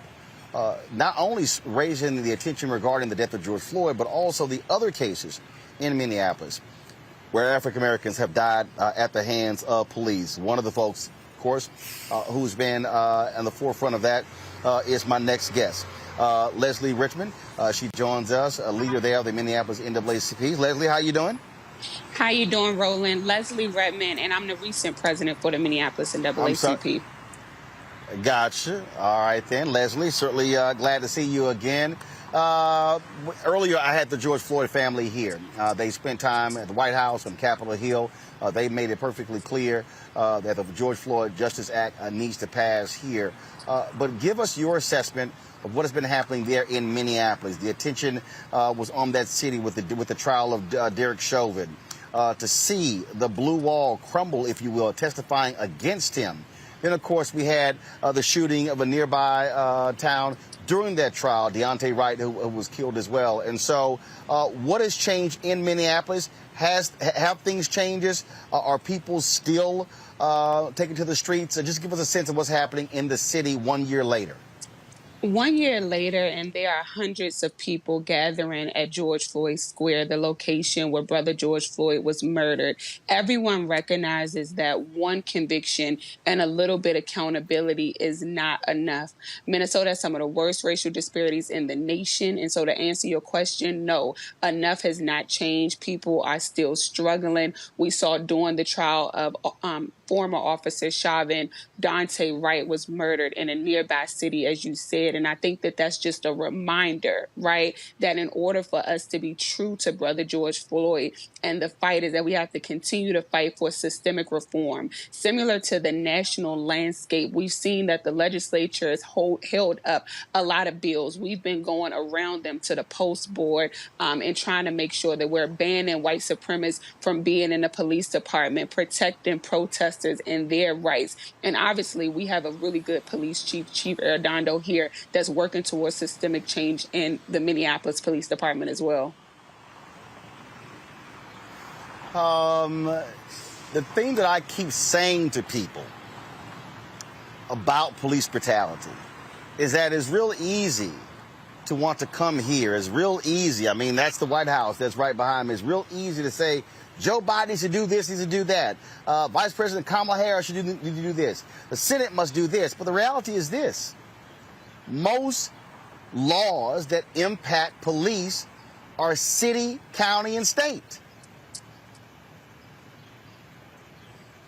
100%. And also a lot of these agencies, right? That's what local organizers have had to be very strategic about, right? Because we have a Senate here that is even less progressive than the national Senate, right? If you could imagine that.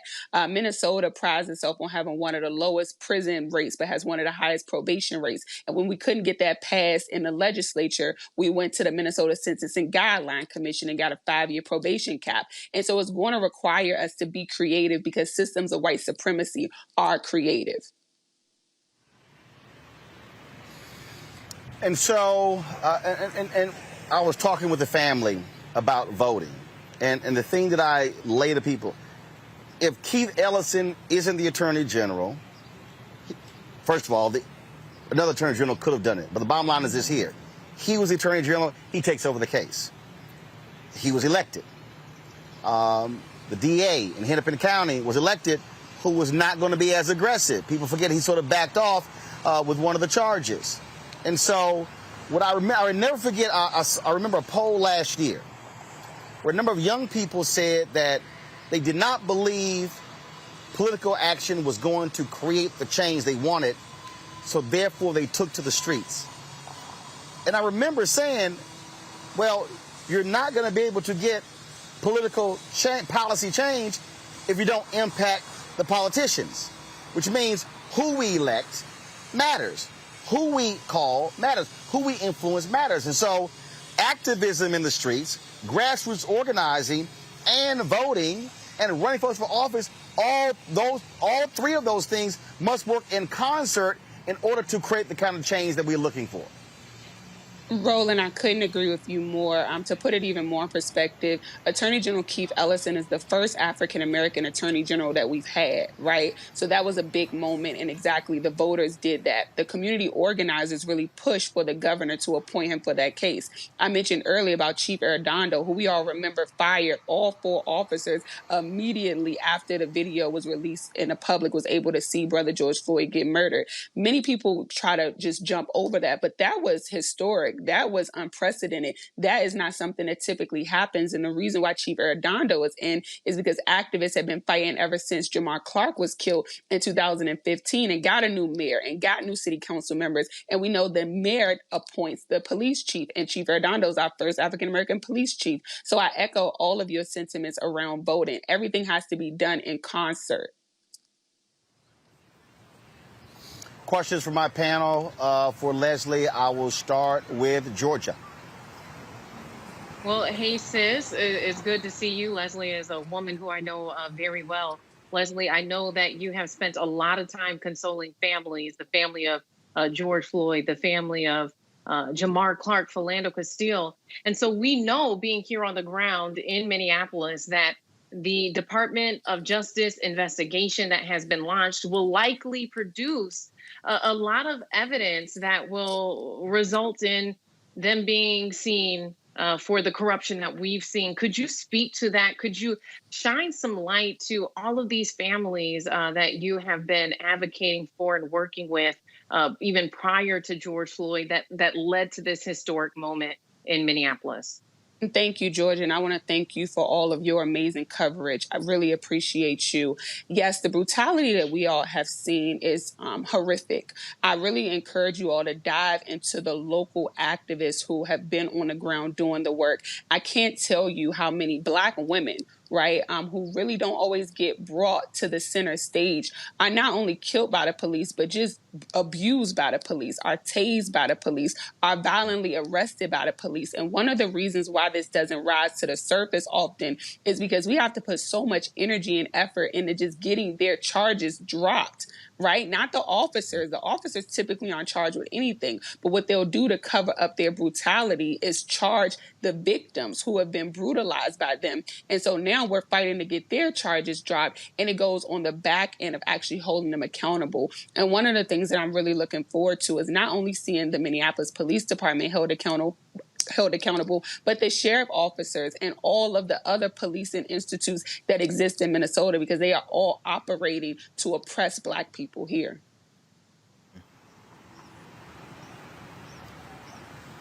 Next question, Teresa.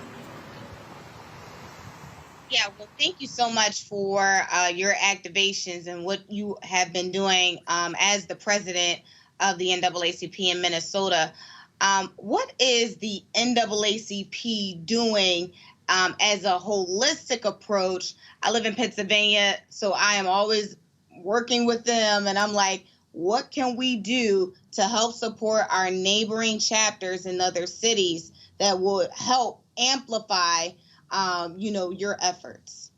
100%. Thank you. So I'm the recent president. I was the president when Brother George Floyd was murdered, but there's been a transition. Angela Rose Myers, my really good friend who was my vice president, is now the president. But I will say we're in really good conversations with President Johnson from the National NAACP. They actually came and did a trip down here. One of the things is amplifying our voices on the ground, right? And us building relationships ahead of time. One of the things we saw, I was very involved with helping Burrell to get released. You all may remember when Senator Amy Klobuchar was running for president, we brought attention to this injustice of this young Black man who was given a life sentence for a murder that he didn't commit. It was very instrumental to be connected to other NAACP chapters to elevate the story of Mayan Burrell and Brother George Floyd and so many others. And so I would say really amplifying what's going on the ground and amplifying local activists and leaders is key. And then obviously sending resources when you can. Benjamin. What has been some of your biggest challenges in that amplification in terms of in not only just getting the message out, but also having the message resonate, and not only with our elected officials, but more specifically with the community? Are there any disconnects that you could speak to specifically and how we can overcome those? Thank you, Benjamin. That's a really great question. One of the things that I would really like to see, a lot of the NAACP work, especially locally, doesn't end up on the shade room, right? How do we help bridge that gap with some of these major media outlets? Because I think national outlets have a lot of relationships and connections to them, but the local ones don't. And when you have situations like Brother George Floyd being murdered, we know that it's the local activists who are here on the ground and who could really elevate those situations. And so I would love for us to build better connections with these national outlets. And I thank people like Roland Martin for always making sure that the local activists' voice are made or heard. And so things like this is very important. Well, that's precisely why we created the platform. That's why we are here today. And the bottom line is we're not interested in asking other folks for permission to be able to cover our stories. Amen. Amen. Amen. So Leslie, we certainly appreciate it. Thanks a bunch. Keep up the great work. And hopefully, I was going to be in Minneapolis today, but then when Ben told me the family was going to be here and they wanted to talk to me here, I stayed here in D.C. But hopefully, we will bring our show to Minneapolis real soon. And so maybe what we do is we'll do a big old block party to broadcast Roland Martin Unfiltered from Minneapolis. Yes, that would be wonderful. We look forward to seeing you, Brother Roland. All right, we'll work on that. We appreciate it. Thanks a lot. Grace and peace. All right, then. Folks, we're going to take a quick break here, and when we come back, we're going to talk about corporations. They pledged a whole lot of money, $50 billion. In the wake of George Floyd's death, a lot of people talking about Black Lives Matter, posting comments on their social media. But guess what? A lot of that money ain't being spent. We'll talk to Barry Williams about that next on Roland Martin Unfiltered, broadcasting live from Black Lives Matter Plaza on the first anniversary of the death of George Floyd. Y'all take care on the death of George Floyd here in the nation's capital. We'll be back in a moment.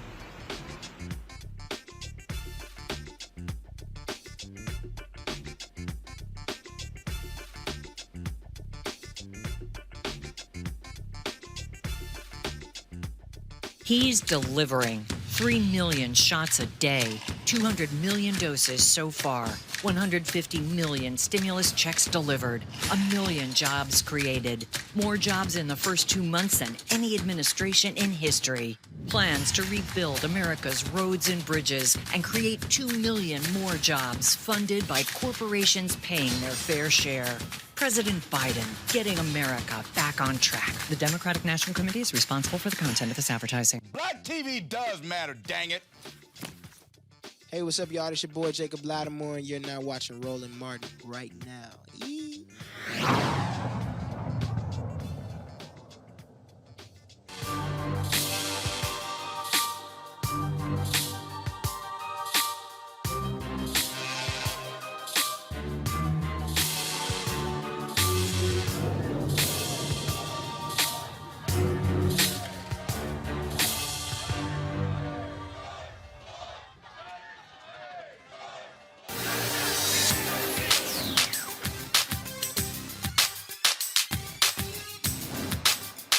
Being frozen out.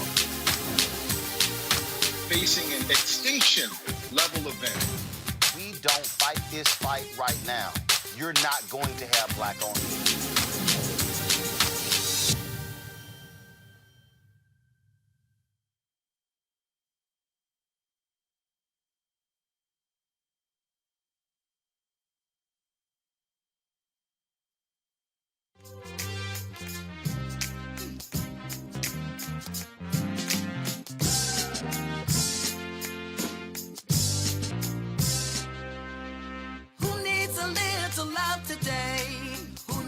Love sent their way. Who needs love? Who needs love? Who needs a little love today? Who needs some love sent their way? Who needs love? Who needs love?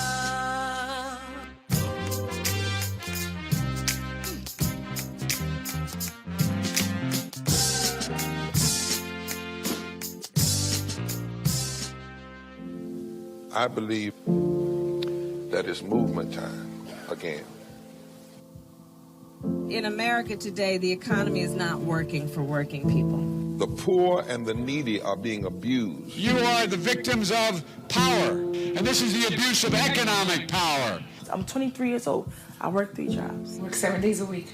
No days off. They're paying people pennies on the dollar compared to what they profit, and it is time for this to end. Essential workers have been showing up to work, feeding us, caring for us, delivering goods to us throughout this entire pandemic, and they've been doing it on a measly $7.25 minimum wage. The highest check I ever got was nearly $291.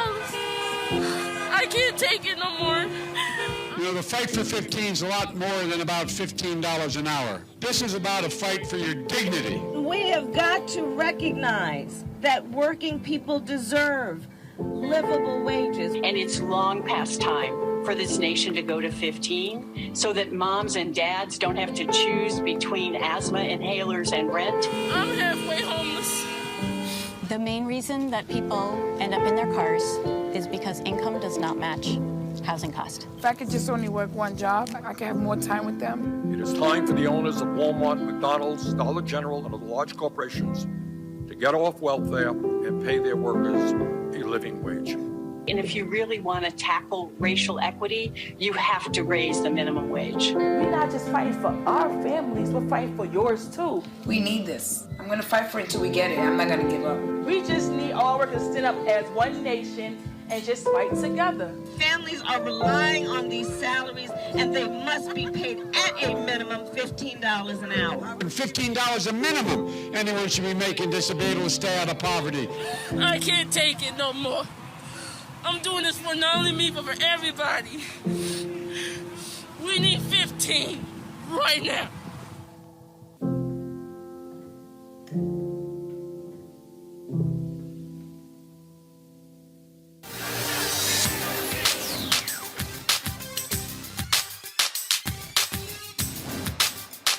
Being frozen out. Facing an extinction level event. We don't fight this fight right now, you're not going to have black owners.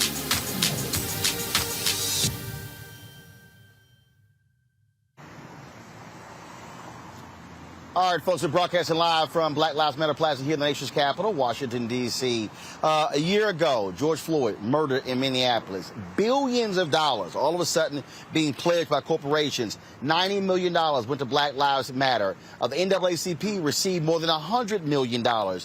Donations started flowing to HBCUs, numerous organizations, National Urban League, and so many others. Again, some $50 billion that was committed by corporate America. Most of that not spent. Joining us is attorney Barbara Williams.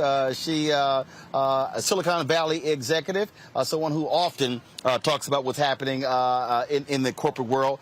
Barbara, glad to have you on the show. I'm sure your mom is glad to see you on Roland Martin Unfiltered. She's a big fan, I know.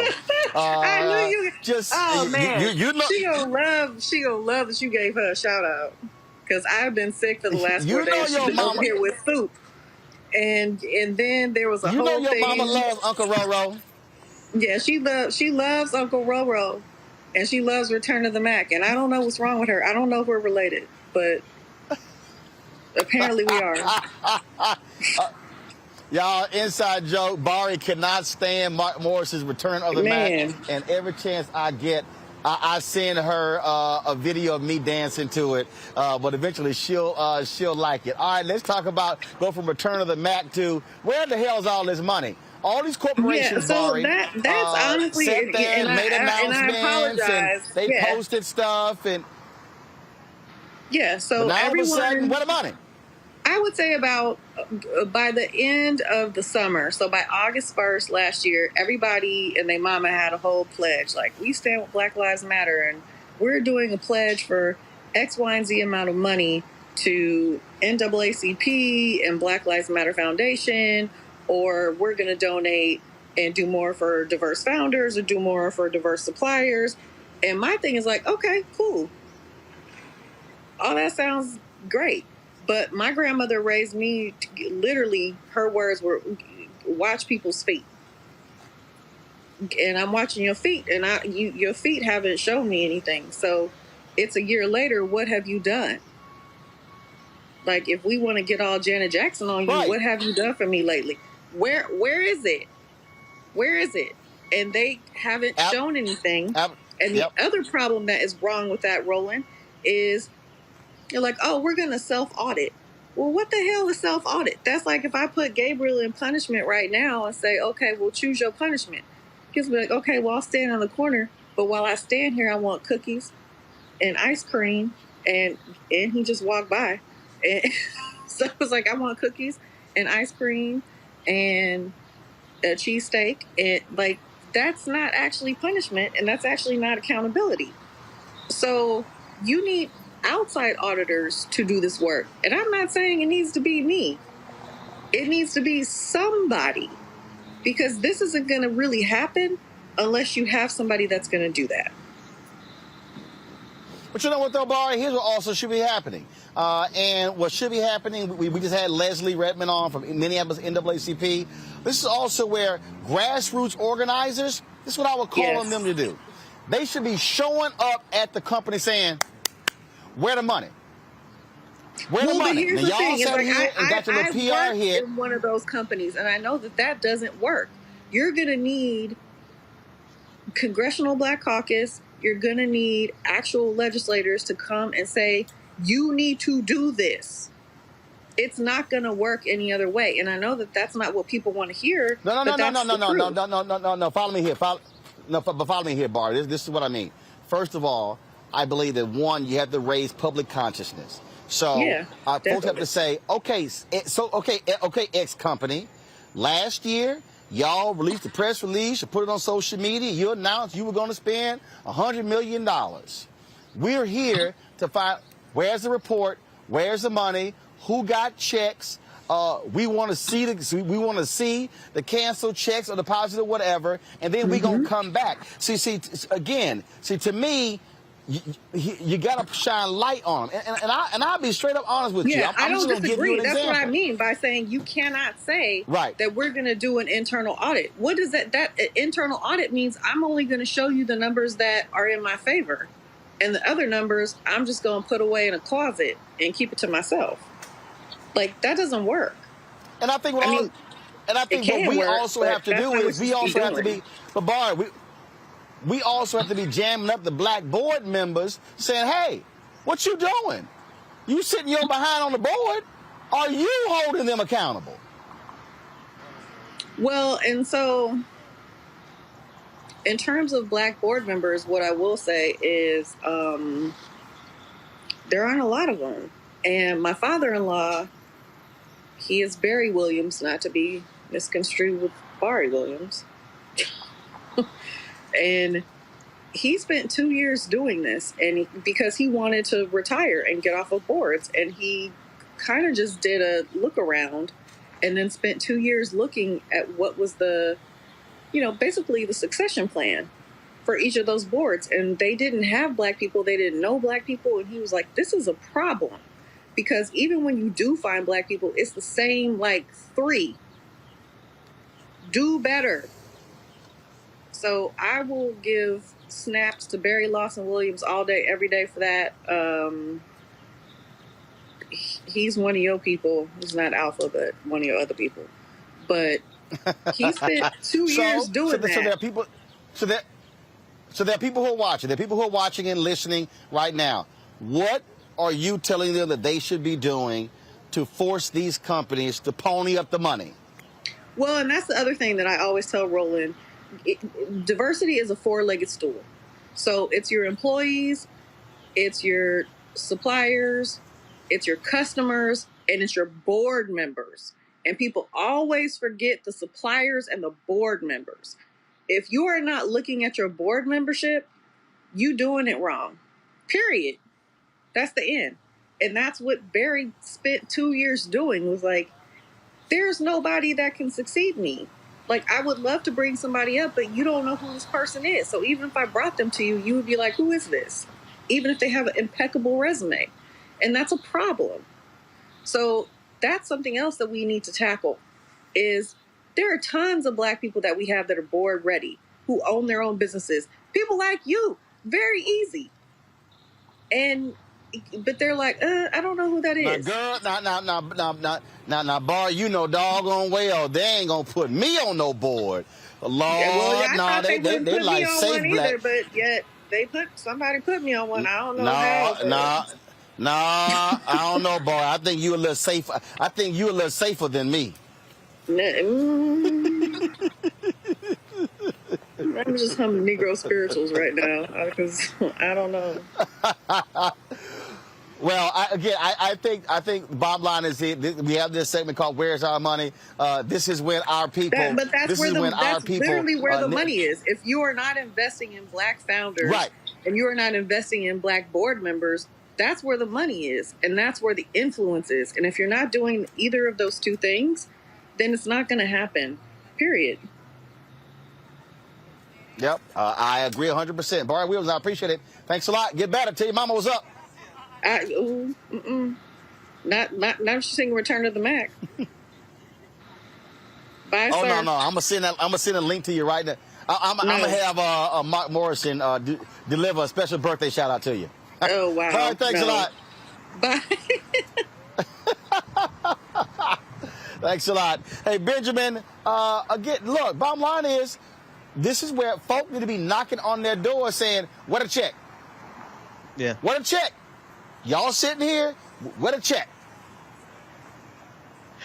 Roland, one of the things they got the advantage of was all of the good publicity that came with announcing that they were going to give this money, right? And it's almost it's analogous to them simply saying Black Lives Matter, but never doing anything. They get the publicity, they get the PR, they get the news cycle, but then the silence comes and they're able to get away without delivering on their promises. And we see this with corporations a lot of times. They do what is in their best interest, obviously economically, but they also do what's in their best interest in terms of public relations. And they know how to play these games. They know how to make a big PR release, a press release, and they get the headlines that they need, and then they back away and not deliver, but they still got all of the benefits from identifying. And it's an aesthetic for them, Roland. They love the look because it benefits them to say Black Lives Matter, but they don't want to put their money where their mouth is.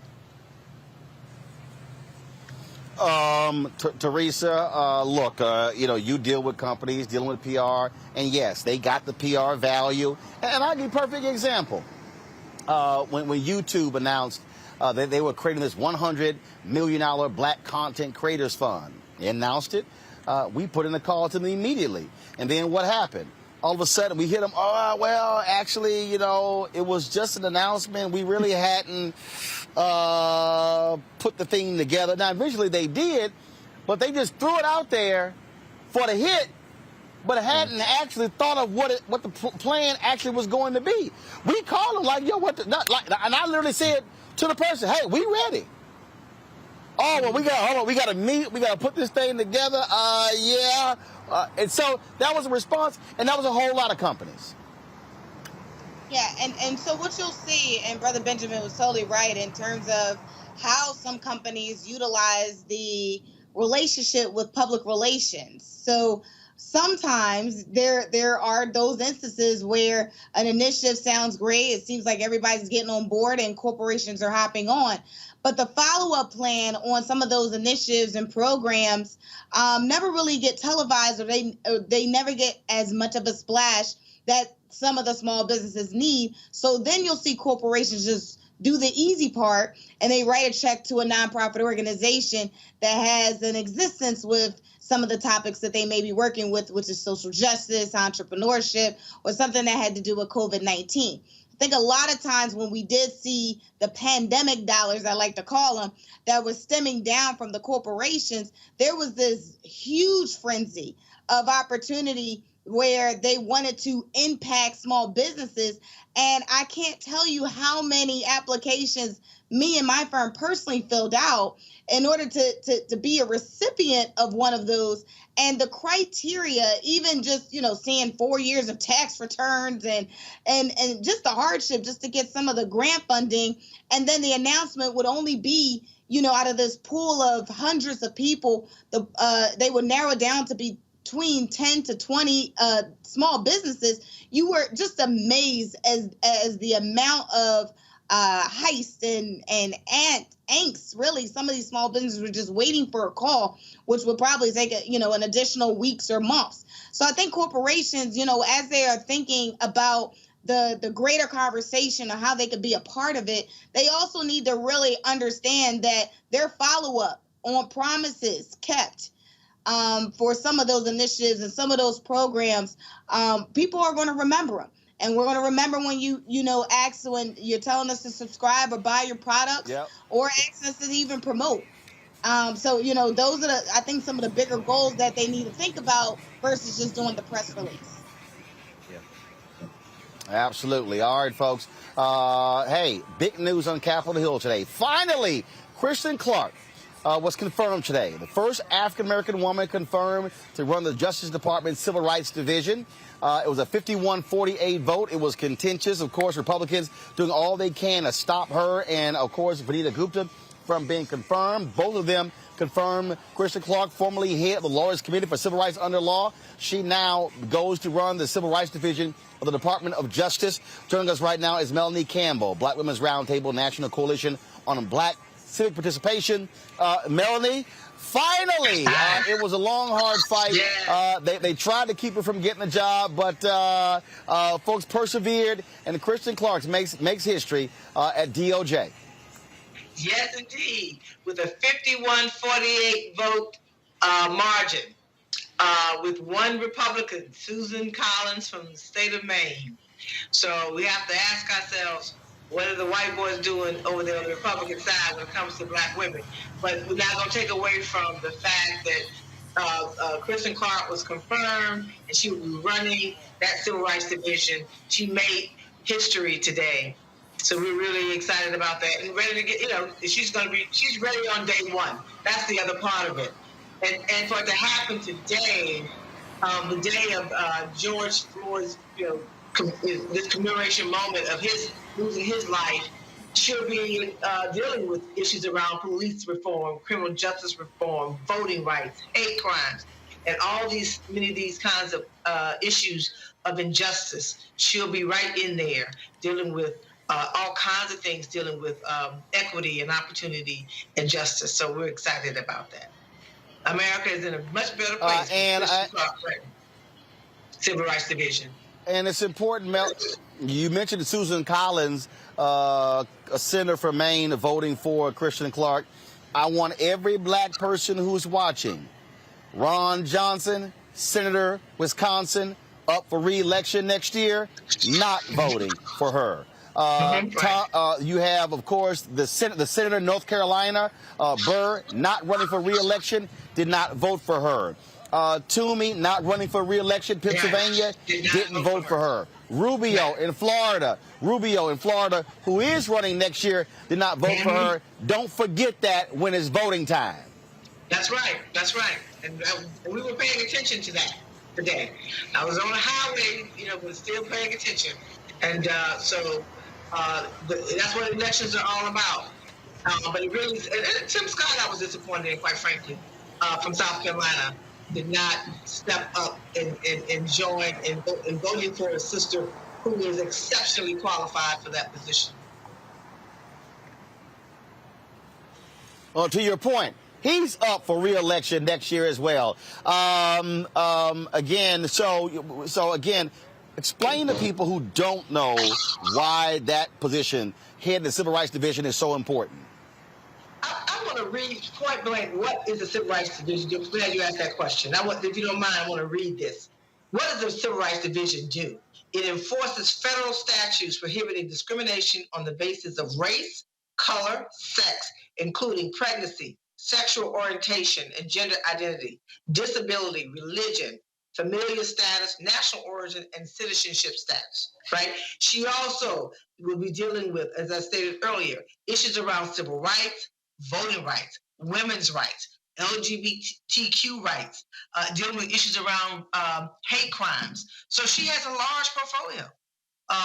I think I said, I hope I didn't miss to say police reform and sentencing reform. So all these things that have a major impact on Black and brown communities. This sister, who has dedicated her life to issues around justice, understands the law and has a lived experience that she brings to this position. And I'm just excited for her to be able to continue to serve the people. Because at the end of the day, it's about service, public service. And they found it not robbery to put her in that position. With her colleagues, I think we're seeing justice coming back to the Justice Department because we didn't have it for 4 years, at least 4 years, for those 4 years. Absolutely. Melanie Campbell, we certainly appreciate it. Thank you so very much. And we also thank you and the coalition for being up. Can I shout out to all the Black women and many others who really, Dr. Janetta Cole, who partnered with us, and all of the sisters, Joteka Edie, all of the heads of sororities and links and so many other organizations, and all of our civil rights organizations, Damon Hewitt, so many folks, black press, everybody chipped in to really help get her across the finish line. So I want to thank everybody who if I missed your name, it wasn't on purpose.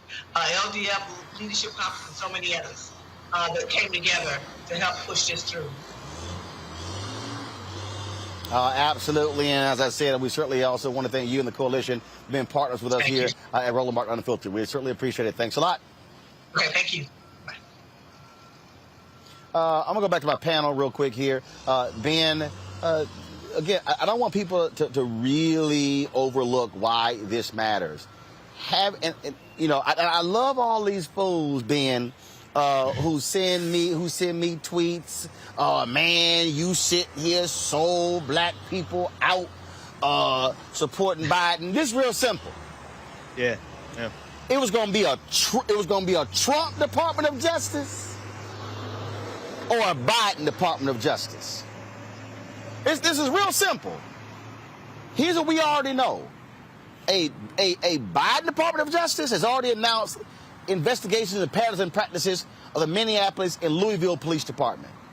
But everybody who's watching me, I'm trying to let y'all understand, I can guarantee you that Kristen Clarke running the Civil Rights Division under President Joe Biden and Vice President Kamala Harris is infinitely 100,000% better than anybody who Donald Trump would have had running the Civil Rights Division of the Department of Justice. I mean, you could tell by Jeff Sessions, the first pick. You could tell by William Barr. You could tell by all the things that Donald Trump stood for. But Roland, I think what you're speaking to is this intentional obtuseness that we get from a lot of people who observe politics, but don't get engaged enough to understand that at sometimes you're going to have to make a vote that's a lesser of two evils. And in this case, you can see very clearly that this is not even just a lesser two evils. This is a most affirmatively a good thing. And so we're dealing with people who like politics of simplicity and the politics of talking points and the idea that they're too woke to participate. And that's the kind of simple reduction that goes on with people who make those type of comments that you get. I get them all the time about, oh, you voted for Joe Biden. Yeah, you're damn right I voted for Joe Biden. The alternative was Donald Trump. What's wrong with these people? You know, the thing, again, Georgia, I can tell you, we will have a far more responsive Civil Rights Division, Department of Justice under Kristen Clarke than anybody who would have been in Donald Trump's Department of Justice. Absolutely, without a doubt. And I think historically speaking, when you look at the track record of Black women in leadership, oftentimes that is when we see the most change. And so I am excited to see how they transform not just the way that we've been looking at civil rights, but the way that we're prioritizing issues that affect Black communities the most. And hearing, about pregnancy and women's issues, LGBTQ, so many things that I think often get left out of the spectrum of civil rights, injecting that into the priorities. I'm very excited to see how this shifts what is happening across our country. And we know that the more people of color that we get into positions of leadership, for the most part, generally speaking, that it's going to produce change in our favor. So I am excited for her. And I think it's also important for young women to see people like Kristen in that position, because it gives Black girls something to aspire to outside of maybe the traditional professions. And so I'm excited. I'm truly elated, and want to send a huge congratulations to her and her team, because I know it was not an easy feat. Hold on, do you want to speak, Teresa? You speak on this, Teresa? I have to speak on it. So, Kristen Clarke, I think, I agree with my fellow colleagues and panelists about Kristen Clarke's appointment. And I just wanted to add on to say the Civil Rights Division is seeing exactly what Kristen Clarke is all about on day one. And that's exactly what we need in this country, is a proactive civil rights division that are putting people first. She's going in without an agenda, but she's going in knowing the law and making history in the same time, and she looks good doing it. So I wish her well, and I pray that, you know, we still have the support that she needs while in that position to really uphold, you know, what really criminal justice reform looks like in America.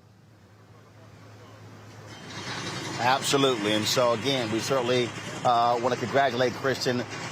We have been huge supporters of her. I have since putting her on Tom Joyner, my TV One show, elevating her voice for the Lawyers Committee for Civil Rights Under Law. We certainly congratulate her now being confirmed as the first African-American woman in history confirmed by the United States Senate to run the Civil Rights Division of the Department of Justice. Folks, that is it for us. We want to thank all of our panelists for being with us today on this special day, May 25th, the one-year anniversary commemorating the death of George Floyd. George Floyd, of course, from Houston, Texas. He and I went to the same high school, a few years apart, and want to thank his family for stopping by, for them speaking to us first and exclusively, which is why Black-owned media matters. And so I just want to give y'all a shot. Go ahead, Anthony. If give folks a shot. So we're out here, you know, with our tent. Folks have been driving by, so y'all might have been hearing people shout out. Anthony, why don't we switch that camera here and give people a view of our setup? So folks have been literally, y'all, driving by, honking horns. Folks have been riding their bikes, shouting us out. And then they've been, in fact, earlier, that was a brother. He was from Switzerland. He's from Switzerland. And he was telling me he watches me in France. He talked about it's a whole bunch of folks in France who watch Roland Martin Unfiltered. I know I got fans in the UK. Matter of fact, they've been emailing me about doing a UK edition of Roland Martin Unfiltered. I'm trying to figure out what the hell that would look like. They try to get me to host the British version.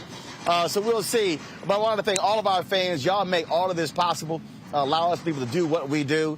So y'all see our tent out here. You see we're here, right here on Black Lives Matter Plaza. And again, your support makes all of that possible. So please, if you could join our Bring the Funk fan club, we certainly would appreciate that. Of course, you can go to Cash App, $RM Unfiltered, PayPal.me/R Martin Unfiltered, Venmo.com/RM Unfiltered. Zelle is Roland@RolandSMartin.com, Roland@RolandMartinUnfiltered.com. And it's also great being here because, folks, y'all, next month we're gonna be broadcasting actually in July from a new office space right here on Black Lives Matter Plaza. So get used to this look. You're going to be seeing a lot more of it. And so, again, I certainly appreciate all of you for watching us today. I want to thank Attorney Ben Crump for him having the family here. Ben said, Roland, as we leave the White House in Capitol Hill, we come and talk to you first. And that is important, y'all. And let me just say this here. Black-owned media matters. It matters for us. And what I appreciate when Congresswoman Barbara Lee comes to us, when Melanie Campbell, when Kristen Clarke, when the Floyd family, all the other, y'all didn't realize it was a whole bunch of media people. Henry switched to the GoPro. There's a bunch of media people who were over here. He showed y'all that shot. They all had to wait. They all had to wait till I got done asking my questions, and that matters. And so I appreciate those folks, celebrities and lawyers and others who understand black media matters and who understands that our voices matter, and they don't make us wait behind mainstream media.